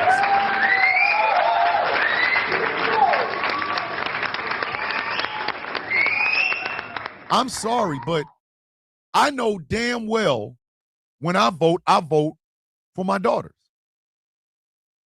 All of them black, all of them women. I vote for my daughters. I vote so that their voices are heard later on in life, long before my black ass, long after my black ass is gone. I vote for my granddaughters. How is it that my granddaughters have less rights to control their own goddamn body than my mother did? History, you can find a way to learn anything you want. LGBTQIA for Trump. That shit makes no sense to me. A country that has routinely showed its homophobia and you signed up for this shit? Bitch, please. Bitch, please. Good morning, theme park with your beautiful self. Bitch, please. As men, I'm gonna say it. As a man, I benefit from male privilege. I do. I know me saying something and a black woman saying something, people are gonna respect it in two different ways. When I say it, they'll listen. When black women say it, no, shouldn't be that way. Shouldn't. We know these things. These things are here. You know this. Nothing I'm saying to y'all is shocking. Now, one of y'all is like, I did not know that. Yeah, you did. You've always known. You've always known. The problem has been expressing it. The problem has been knowing what to do with it.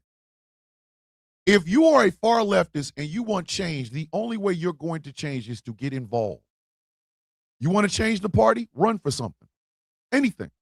Party chair of your state, party chair of the city council, whatever it is, run for something. Change it from the inside.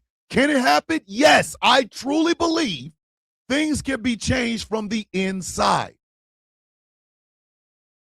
A bullet is invasive because it goes from out to in. There is no such thing as a bullet that comes from in to out. A bullet is invasive because it's from out in. If you want to lose weight, you start with internally thinking about it. You internally think about changing your weight, your body modifications, whatever you have to do. For far leftists, it is time for you to stop being the guys with the microphone screaming and start being the guys in there moving shit.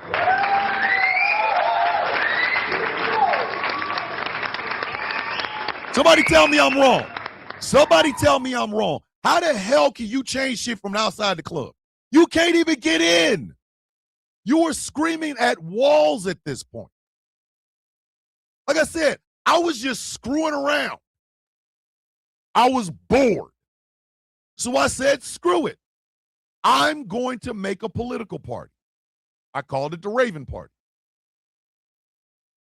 That was just me out of nowhere, just doing it just because.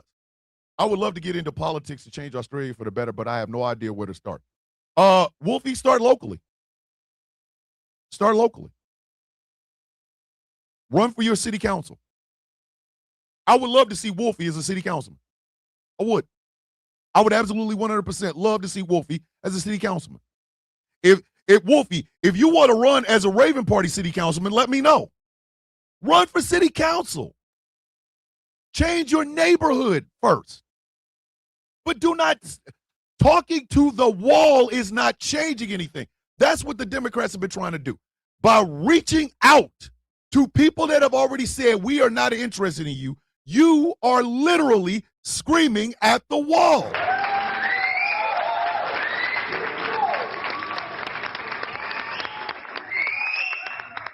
You are screaming at the wall for something you cannot change until you get inside the building. Speaking of the Raven Party, can we not say I would do it as well there? Cool. Cool. Why not? Tell me something, ladies and gentlemen. What good have we gotten from doing nothing? What good have we gotten from doing nothing? What? It is embarrassing to see Kristi Noem's husband out there. Is it funny? Yes. Yes, it is. But it's not funny because he is a crossdresser. It's not funny because he's a closeted gay man. No, it's funny because this is the husband of a woman that's been cheating on him, but she will talk about how great this country is and how the illegals make it bad. Bitch, make yourself bad. Come on. Come on, man.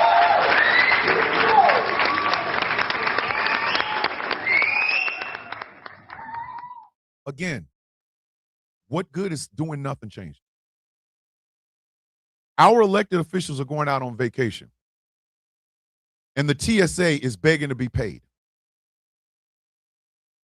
You can't You can't make that up. You can't make that. You cannot make that up. These people are on vacation. Their money is guaranteed. They're going to get paid whether the government shut down or not. So they out on vacation. But they got to go through TSA. They got to fly through TSA. Even if you have a private jet, you still got to fly through TSA. So explain to me how one ain't getting paid. The other one absolutely is going to get paid regardless of what happens. And the ones that are actually getting paid are telling the ones that ain't to continue to do their job. Bitch, you out of your rabbit ass mind. You are out of your goddamn mind. And I get it. The price of food is going up. The price of gas has been going up. We are in endless war after endless war after endless war for bullshit. Not for freedoms or anything like that. They made them give back gift cards. Thomas, they were made to give back the gift cards that Tyler Perry gave them. Think about that. A gift, and they got to give it back. The reason I say over and over and over is I am not in any way, shape, form, or fashion the person that stands out in front of anything is because it's true. I use my voice.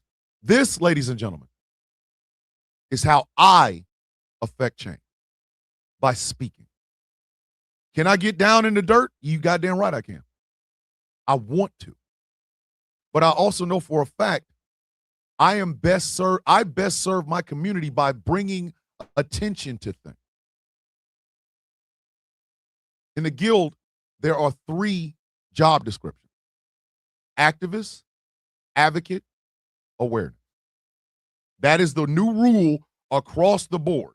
You don't even get into the Guild unless you tell us which one of the 3 are you most involved in. Are you an activist? Are you an advocate? Do you bring awareness? If you don't bring any of the 3, we don't want you in the Guild, period. That's the end of the goddamn discussion right there. You got to have one, and that's from the top down. From the brutalist all the way down to the newest recruit to the damn Guild. You better be on one of them 3. The Outcast Nation is structured the exact same way. Talkers are good if that's what you can do. But if you could do more, if you are out in them damn streets, you proclaim this shit. Because in America, we need more people that are activists, that are advocates, and bring awareness. We need more. I know this is what I can do. I can do more. I can do more. My wife tells me all the time, Thomas, you can start a No Kings chapter where you live. She's right. She's right. I can't even shame her for the shit. She's right. Thomas, thank you for your voice. Beans, thank you for the community. Heading out. Have a great day. Love you all. Hey, love you, Shav. Be straight, brother. Love you, brother. E does all 3. And the thing about it is, if we are all fighting for the collective, it doesn't matter who gets the credit as long as we all benefit.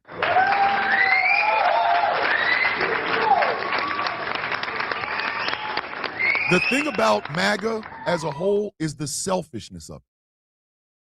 You can see that shit in front of you. Kristi Noem and her husband and all the proclivities that they get into are only being highlighted because they are in front of you. You can see them. If these people were doing this shit out of the spotlight, nobody would care. And these people were doing this shit out of the spotlight without your tax money in their pocket, you wouldn't care. Again, I don't ever want to say anything about a person's sexual life. I don't care. It doesn't matter to me.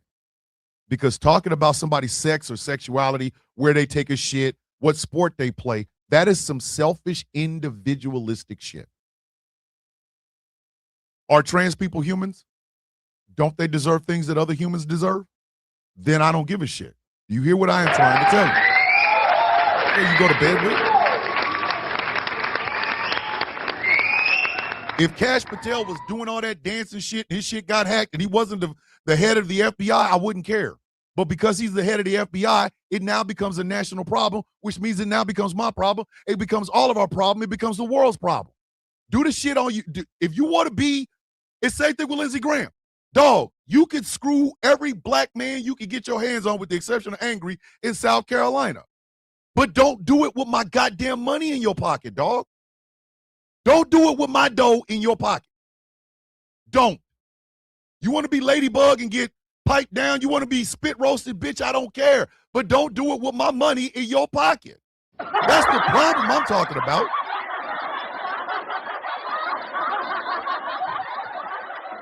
I want my money to go to things that help my community, my city, my state, and the nation at whole. That's what I want my money to go to. I have a right as an American citizen to say that. I have a right as a citizen of the globe to say that. What's going on, Lisette? Welcome. I have a right to say that. Every time an ICE agent snatches somebody out off the damn streets, that is my money paying that person to snatch that person up. And if they're an American citizen, bitch, I got a problem with this. I got a problem with this. And so should you. I don't care if you're in Australia, Germany, UK, all the way over Scandinavia. I don't give a shit. You should have a problem with it. Because so goes America, so goes the world, period. America has put itself at the top of they are the spotlight getter. They are the leaders of the free world. Well, if you're going to lead the free world, bitch, you better do something that helps the goddamn free world. Don't just sit there and talk that bullshit and do something goddamn else. That's my problem with this. That's my problem. When I say why are they like this, I don't just mean that they're closeted or they're dance. I mean, why are they like this and leading a goddamn political party that makes laws that I have to respect? Bitch, you out your goddamn mind. You are out of your goddamn mind. No. The answer wouldn't be no today, tomorrow, 6 months from now. And if the Democratic Party cannot get with this, then it's time for the Democratic Party to change. If you're going to be the opposition party, be the opposition and stop out trying to capitulate to these same bitch-ass people. Kiss my ass. Kiss my ass. It ain't happening, home. I'm telling you right now, America needs to be on this time. I'm leaving here with something. You know what I mean? I'm from around the way. I'm leaving with something. We all need to be like Chaos. Every one of us needs to be just like Chaos. Hey, bitch, I'm leaving with something. I'm leaving with something. I'll be goddamned if I'm going to sit here and pay taxes into a system that I know for a fact might be bankrupt by the time my ass is 75. Nah, bitch, I broke my back for this country. Bitch, I deserve more than this. We got a $5 super chat from the one and only Dread Empath. Donations, gifts. Congress gets lifelong health care, but people are choosing between medicine and rent. I have a problem with that. As well you should. As well you should. Wolf even says, correct, since Trump started this war, it has affected Australia greatly, both economically and commercially. That's one of the reasons I decided to become a paralegal. I want to help people that were in my situation, especially ones who, like me, were blindsided and have no idea what to do. Exactly. That's what I'm talking about. In your life, you demand better from your friends and family. I don't ever want to walk in my house and be treated like I don't live there. So if my wife treated me like I did not live in my house, we'd have a problem. Hey, honey, hey, I pay the rent in here. What you talking about? If I did that to her, she'd have the same problem. Hey. Pay the bills in here. It's our house. Why is it that I can demand that from my home, but I cannot demand that from my nation? Do y'all see what I'm talking about? Wolfie's right. I saw a video. Two Swedish ladies go into the market and their shelves were bare. This is a worldwide problem. They're predicting gas hitting $8 a gallon. You need to be angry, but you also need to be strategic. One political party is not going to help you. It's not going to help you. It ain't. Oh, Harley, that's what I said. You became a paralegal because you wanted to help people who were like you, were blindsided and have no idea what to do, which is good. That's what I want you to do, Harley. Harley, do not let your past dictate your future. I've been telling you this shit since you started watching this show. I've been telling you that.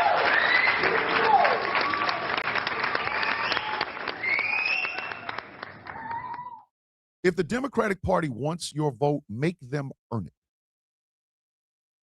Here's a list of things I want. You ain't getting my vote. You're not getting my time. You're not getting my donations, bitch, until I hear some more of this. Your media organizations in the United States are owned by 6 companies. 6. You are going to get corporate bullshit. The reason I hype up Taz, the reason I hype up Jeff so much is because they are not beholden to anything other than the truth. That's it. They bring factual information and they will tell you the truth. You might not like it, but that's what you're going to get. Look for different ways that you can participate in your own community. And ladies and gentlemen, I'm saying this out loud because I need you to hold me accountable to do the same thing. The exact same thing. I need to be more accountable to the community that I live in. When I get donations from people, I greatly appreciate it. It is never blown on bullshit. It is me literally trying to support this. To support this. Because I feel like GCPR represents true journalism with real personalities, people that literally live the lives.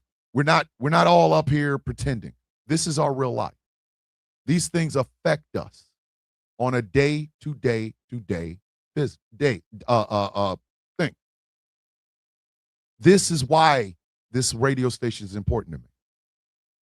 This is why every single person that watches and listens to this show is important to me. Because we are going into a time now where fake is going to be highlighted a hell of a lot more. Thomas, that's why I said I cannot make fun of Chrissy Noam's husband. Was because I needed to be held accountable the same way that everybody else needs it. And Michael, Michael, this is why we love you. Because you will always make sure we're pointing our true north. And I love you for that. Don't ever change, sir. Do not ever change. But I need you all to get more involved. It's scary out there. I know it is. Hell, I'm afraid. I'm not going to lie and sit there. I'm just great. No, I'm just as scared as y'all are. Just as scared. But I know we can't change a goddamn thing unless we actually get involved. Unless we actually put our foot into this. I'm not afraid for myself. I'm going to die. It's going to happen. But I need to make a mark before I go. I need to make a mark big enough to where my sons and grandsons, my daughters and granddaughters, and every generation that follows me knows that Baba tried. Grandbaba tried. He tried. Am I going to fail? Yeah. Am I going to F up? You goddamn right I am. I'm human. But it doesn't mean I'm not going to try. I got to try. I have to. It's way too damn important. The Republican Party is not a party anymore. It is a cult. It is surrounding one man. And when that one man dies, all of this shit is going to go out the goddamn window. All of it.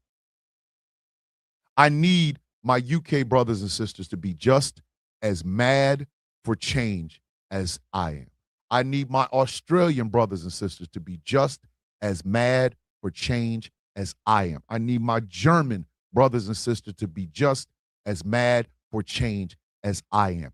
I need Black women's voices to be on the forefront of any change whatsoever because, again, Black women save democracy on a day or election to election basis because they understand how the game is played. Whatever policies these people put out will affect them first and the hardest, and nobody will notice.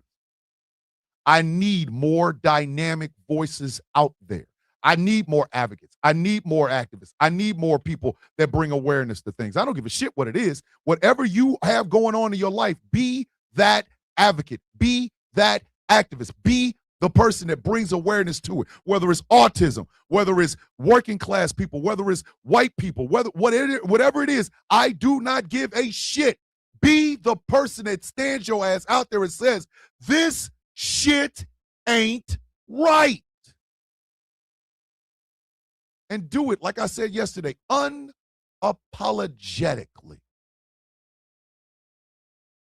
How the hell are we going to change if we don't? How the hell are we ever going to get better if we don't try?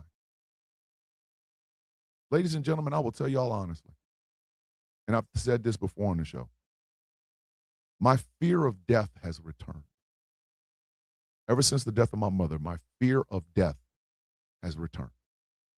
It grips me. It keeps me in a perpetual state of fear.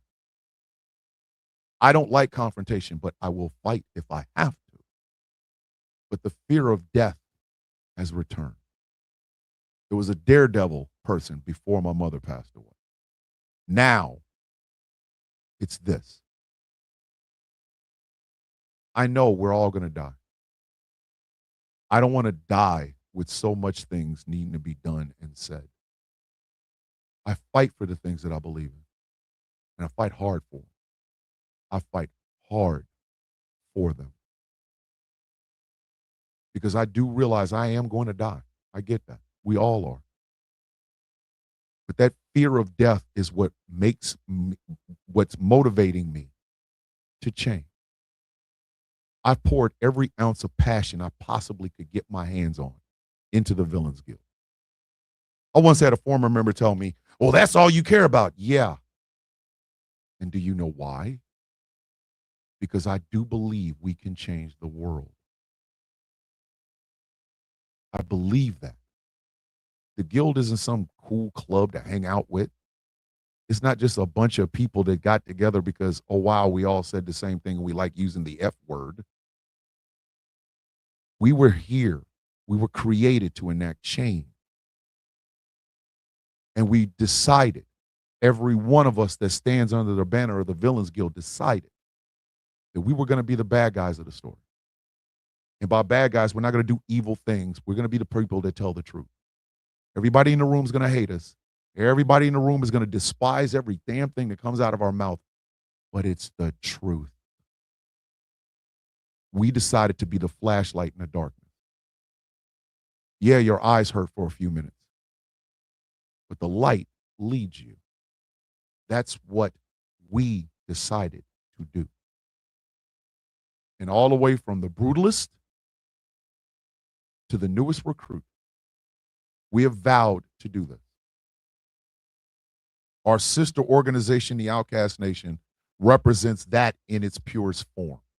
Walking the walk, talking the talk, and doing the things that need to be done and saying the things that need to be said to people who may not want to hear it. I don't need to reach out to a 3-time Trump voter. All I need to do is talk over them. You see this shit? You see this person voted 3 times for Donald Trump. Guess what? They're selfish. Don't be like that. I can't believe you said that about him. Yeah, but I can't believe you said it to their face. Yes, why not? They're standing right there. It is built on the idea of, if these people are the heroes, we are the villain. Every one of you needs to tap in to that. Maybe you don't call it villainy. Maybe you call it enlightenment. Maybe you call it your chakras aligning. I don't care what it is. Use it.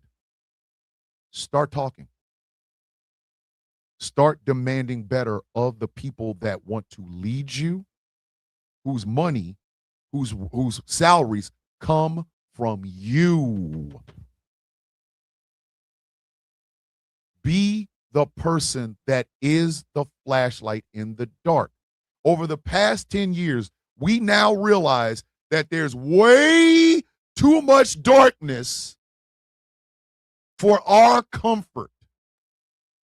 Donald Trump is grinding us all down. Do you hear what I am trying to tell you?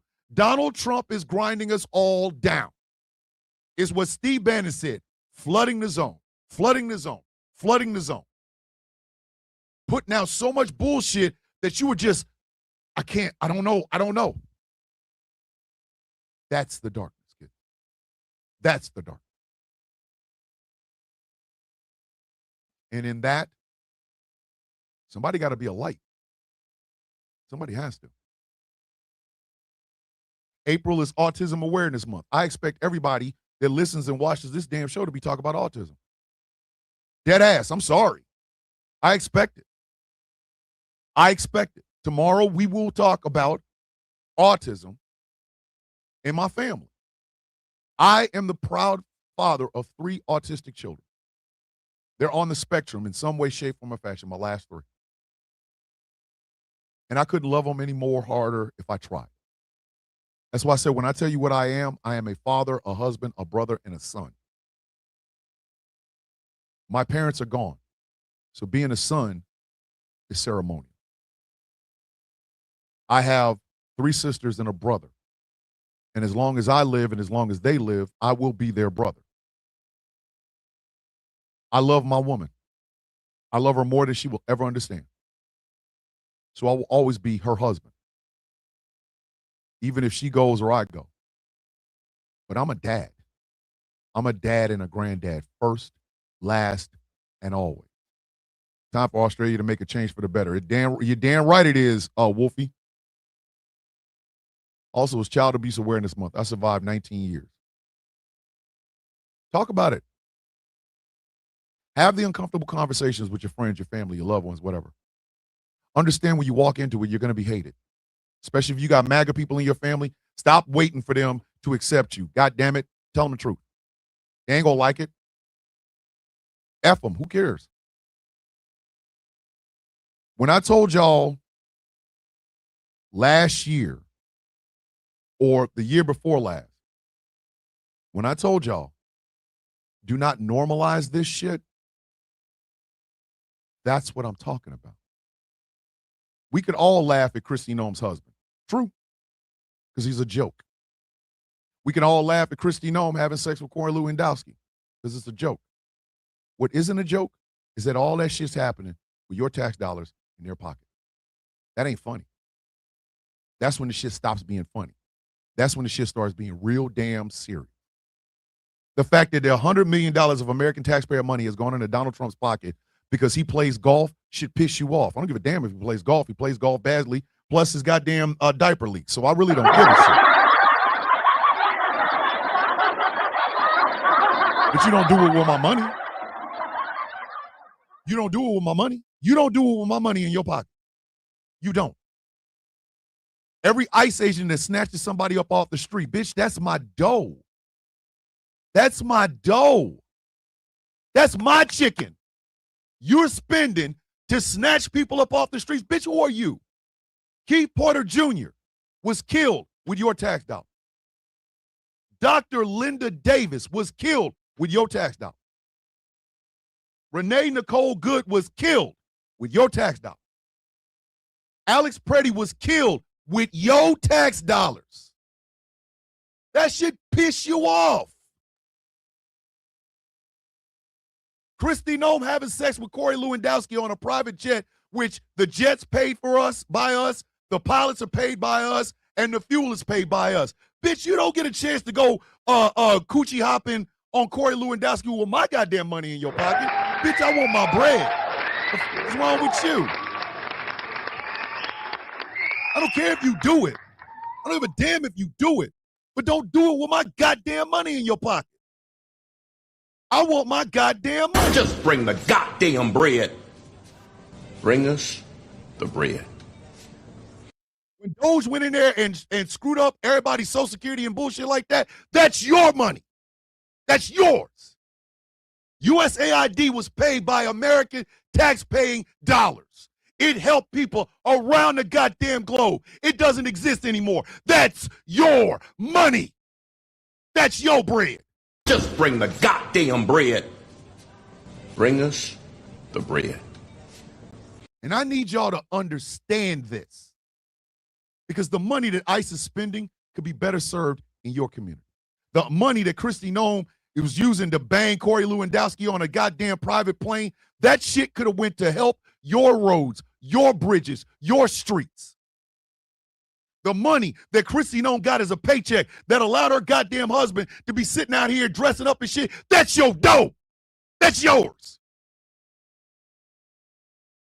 The fact that goddamn Lindsey Graham is out here being a closeted gay man, going to goddamn Disneyland while the government shut down, bitch, that's your money.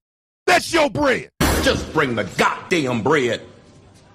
Bring us the bread. And if you want to get mad about it, then do so. But when you do it strategically. Do it strategically. Cutting cancer research for children. That's your money. Love you, theme park. Be safe, please. That's your dough. Your cheese, your chicken, your bread. Just bring the goddamn bread. Bring us the bread. So when you do speak, speak on that. And speak with authority. Don't you ever let anybody silence that. Don't. Because what ends up happening when you silence it is that you capitulate. You become part of the problem. If the Democrats want to lead, you better stop getting victories because your opponents are ass. You better start actually putting some shit in place that helps people. Or, bitch, we will replace you quickly. Are you hearing what I am trying to tell you? Get right or get gone, bitch. Yes, I did hear about that, Jamila. I did hear about that. Hey, Democrat, you think you're winning? Oh no, bitch, you won. Now guess what? Lana. What? Danger zone. It's danger zone time, baby. Come to me with this let's get along to go along shit. We're going to have some problems. There going to be some misunderstandings and some fucking, excuse my French, angry. I already know. Hold on, angry. I know. Killing me, Smalls. There going to be some problems. Don't come to me with this let's get along with these goddamn people. Come to me with some ideas that my tax dollars can fund so we can make America better. Get me my money tonight. Don't bring your ass up here with that stupid shit. I'm going to tell you right now. I'm knocking somebody the fuck out. You understand what I'm saying? I understand now. Black folks have always been at the forefront of change. We have been involved in every protest that America has had. And yet nobody's listened to it. That shit stops immediately. Time me out. When black folks tell you a candidate ain't shit, that candidate ain't shit. Don't come to us with ghetto and ratchet and kiss my ass. Kiss my ass. I don't care how much y'all dislike Jasmine Crockett for this, that, and the goddamn third. She's telling the truth. She's telling the goddamn truth. And if you don't like it, I tell you what you can do. You don't like it? And after you hang me, kiss my ass.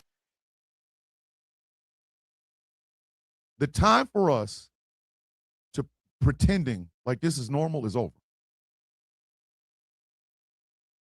It's over. It is over. The Supreme Court is trying to litigate birthright citizenship, which is guaranteed in the 14th Amendment.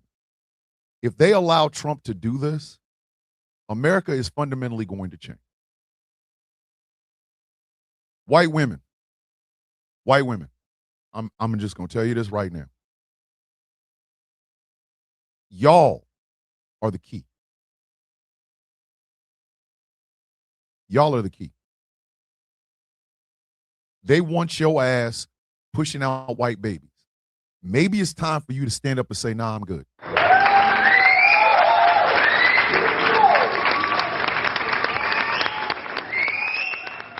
Stop looking at people like Erica Kirk as a goddamn role model. That bitch ain't no damn role model. She ain't. Sorry. Don't care. Don't care. Stop pushing out babies. Stop it. Until you get better from the man in your house, the white men that are telling you this, and the white community that's encouraging this shit, tell them, listen, this baby maker is closed, bitch. I don't tell you. We good. Ain't nothing else coming up out of here. Ain't nothing else coming out of here. Demand better. And above all, I say to you what I've said to you over and over. This ain't normal. Don't make it such. This is not normal. So do not make it as such.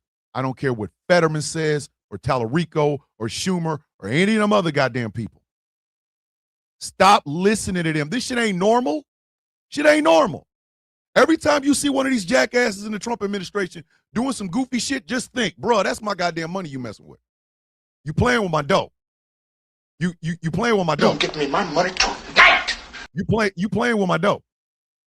I don't like my bread being messed around like that. Just bring the goddamn bread. I don't care. Bring us the bread. Yes, you can laugh at it, but after you finish laughing, hey, bitch, what's up on my money, dog? Just bring the goddamn bread. Bring us the bread. You ain't gonna be out here screwing around on my goddamn money. My money could be going to fund cancer research for children. My money could be going to fix every goddamn road in this country. My money could be going to fix every bridge in the state of Alabama. My money could be going to paying down or getting rid of the goddamn Defense Department. Cutting their goddamn budget so we can get some of these homeless people off of the damn streets. That's where my money could be going. Demand better. Any candidate that stands in front of you, hemming and hawing, bitch, you can hem and haw your ass out the door. You ain't get no vote. You gotta go. You gotta go. Exactly, McLovin. Playing with my money's like playing with my goddamn emotions. Just bring the goddamn bread. Bring us I better the start bread. standing up. What's wrong with y'all? Your voice is more powerful than you think. It screams echoes throughout eternity. That's what your voice does. Use it. Do not let these people make you afraid. I ain't afraid of shit. I know I'm gonna die. Already know. But I'm like Mr. Nancy. At least die a sacrifice for something worthwhile. I'm sorry. I'm going ahead and help y'all out. This shit motivates me every time I listen to it. Every time I listen to it. See if I can find it. This shit wakes me up in the morning. This shit wakes me up in the morning. This is how I get up. That's how I get up. Hold on.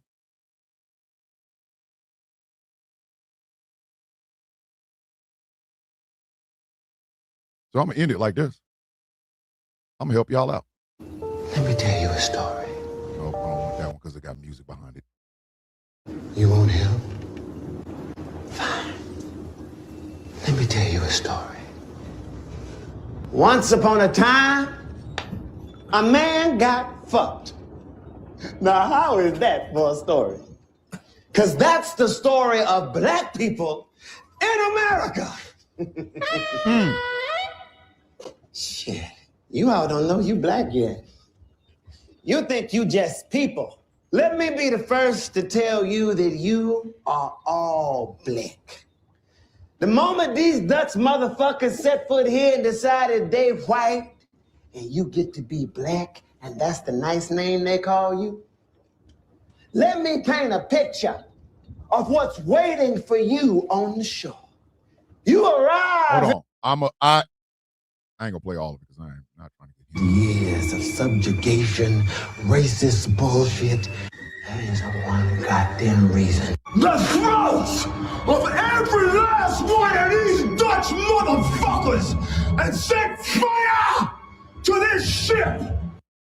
Hold on. I didn't see. Y'all gotta hear the end. Y'all gotta hear the end. Y'all gotta hear the end.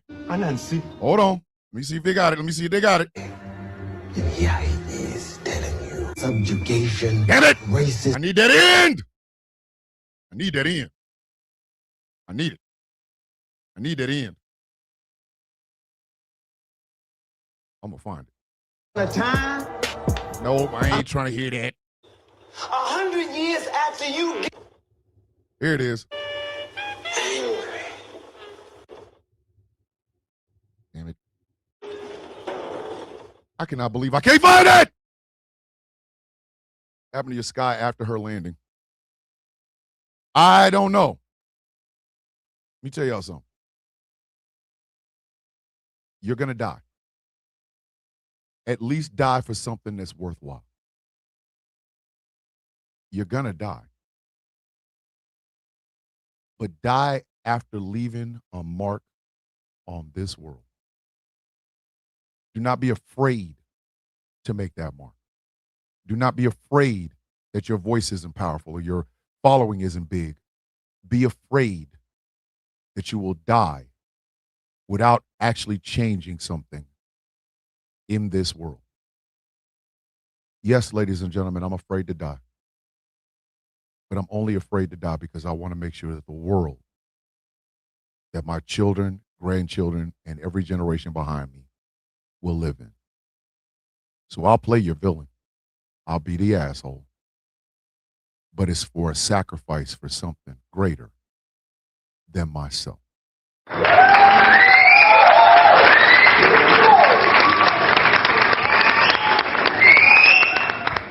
That's the show, folks. As always, if you like what I'm doing, think about becoming a Patreon at patreon.com/ThomasVillainBishop. For $3 a month, you can help me keep all of this running.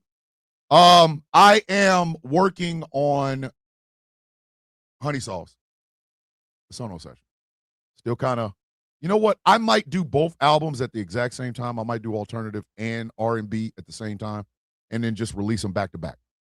I might just do that. Wolfie, go get some rest, brother. I love you. Hey, tell your son, this is not a setback. This is not a setback. It is simply a matter of him getting himself ready for the next round. And tell him we love him and we're proud of him. We bricked up, baby. Patreon.com/ThomasVillainBishop. This show is brought to you in part by Smooth California. Skincare products will make you look and feel your absolute best. And remember, they're all natural. How do you think I got this beautiful ass shine? Woo! Look at my skin. See how it's shining? That's Smooth California, baby. SmoothCA.online. This show is brought to you in part by Melanated Excellence, a celebration of the melanation. But remember, you don't have to be melanated to be a part of the celebration. MELExcellence.com. The show is brought to you in part by Something Black Made. Go to somethingblackmade.com. Check out the apparel they have on their website. Fantastic looks over there, baby. Fantastic looks. I'm just trying to tell you. Somethingblackmade.com. Finally, this show is brought to you in part by W Energy. A scoop full gets you through the entire day. All the energy you will ever need. W.GG. Type in Thomas Bishop for 10% off of your purchase. Sound of Coffee Shop is open, is running, and is piping. Working on a lot of stuff. You will see some new stuff on the shop. The Sound of Coffee, all one word, -shop.fourthwall.com. What is it that we say every day, kids? I love you guys. Hydrate, elevate, self-love and self-care. I love you all. Have a beautiful day on purpose. That is from the one and only Miss Tracina. Tonight, it is Heart to Heart with Pastor Gia Clinton. Apparently, and I'm going back to watch it today, there was a fantastic Villains View with Pastor Clinton, and we cannot wait to have her back. Taz has been beaming. Taz has just been smiling the whole time about how great that show was. Dre, go get some sleep. Love you. Love you, love you, love you. So tonight is Heart to Heart with Pastor Gia Clinton on these GCPR airwaves. Please tune in. Spiritual and relationship advice for one of the best to ever do it, Pastor Gia Clinton. Heart to Heart, 9 p.m. Eastern Standard Time on these GCPR airwaves. Tonight is Rouse High Exalted with myself, the Angry IT Nerd, the General Gambit, and Mr. Aquaman himself, who can't even get arrested without trying to look sex appeal, Mr. Dave the Viking. We just gonna talk about some goofy shit. We don't know what we're gonna talk about. We might laugh a lot. So insert cool tagline here. Remember that. Remember that. Rouse High Exalted, 9 p.m. Eastern Standard Time on these GCPR YouTube channels. What is it that we say every day, kids? Your power should make others afraid. The ones that should fear you the most are the ones that are messing up, the ones that are only winning because the other side is bad. Your voice should scare them. I was watching V for Vendetta on the way home, and V said the best thing: people should not be afraid of their government. Governments should be afraid of their people. Remember that, kids. Remember it. You have more power than you ever realized. Embrace it. Be the light in the darkness. Tap into that villain inside of you and let him out. Stop playing with it. What is it that we say every day, kids? May your day be as sweet as the coffee in your cup. Ladies and gentlemen, boys and girls, children of all ages, my name is Thomas Bishop. I am known as the villain. My title and designation is the Brutalist, the leader of the Villains Guild, a proud member of the Outcast Nation. And this has been one enlightening, funny, but empowering episode of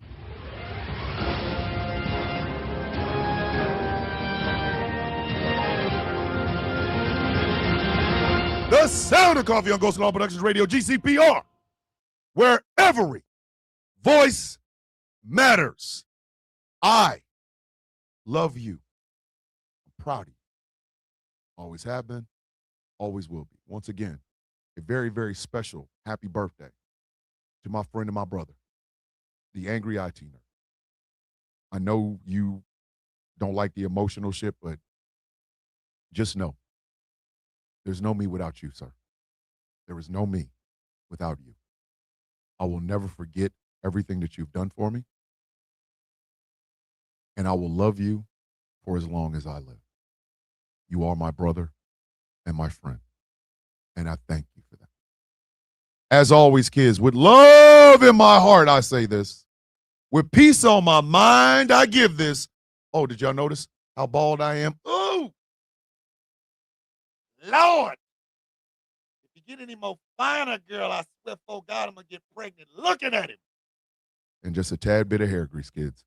I will see you all tomorrow. Truthful Thursday. Let's talk about autism. And let's celebrate those who live with autism. And that includes me. See you all in the morning. I love y'all. Be safe. Peace. Hey, I love you. And you better not ever forget it. See you tomorrow.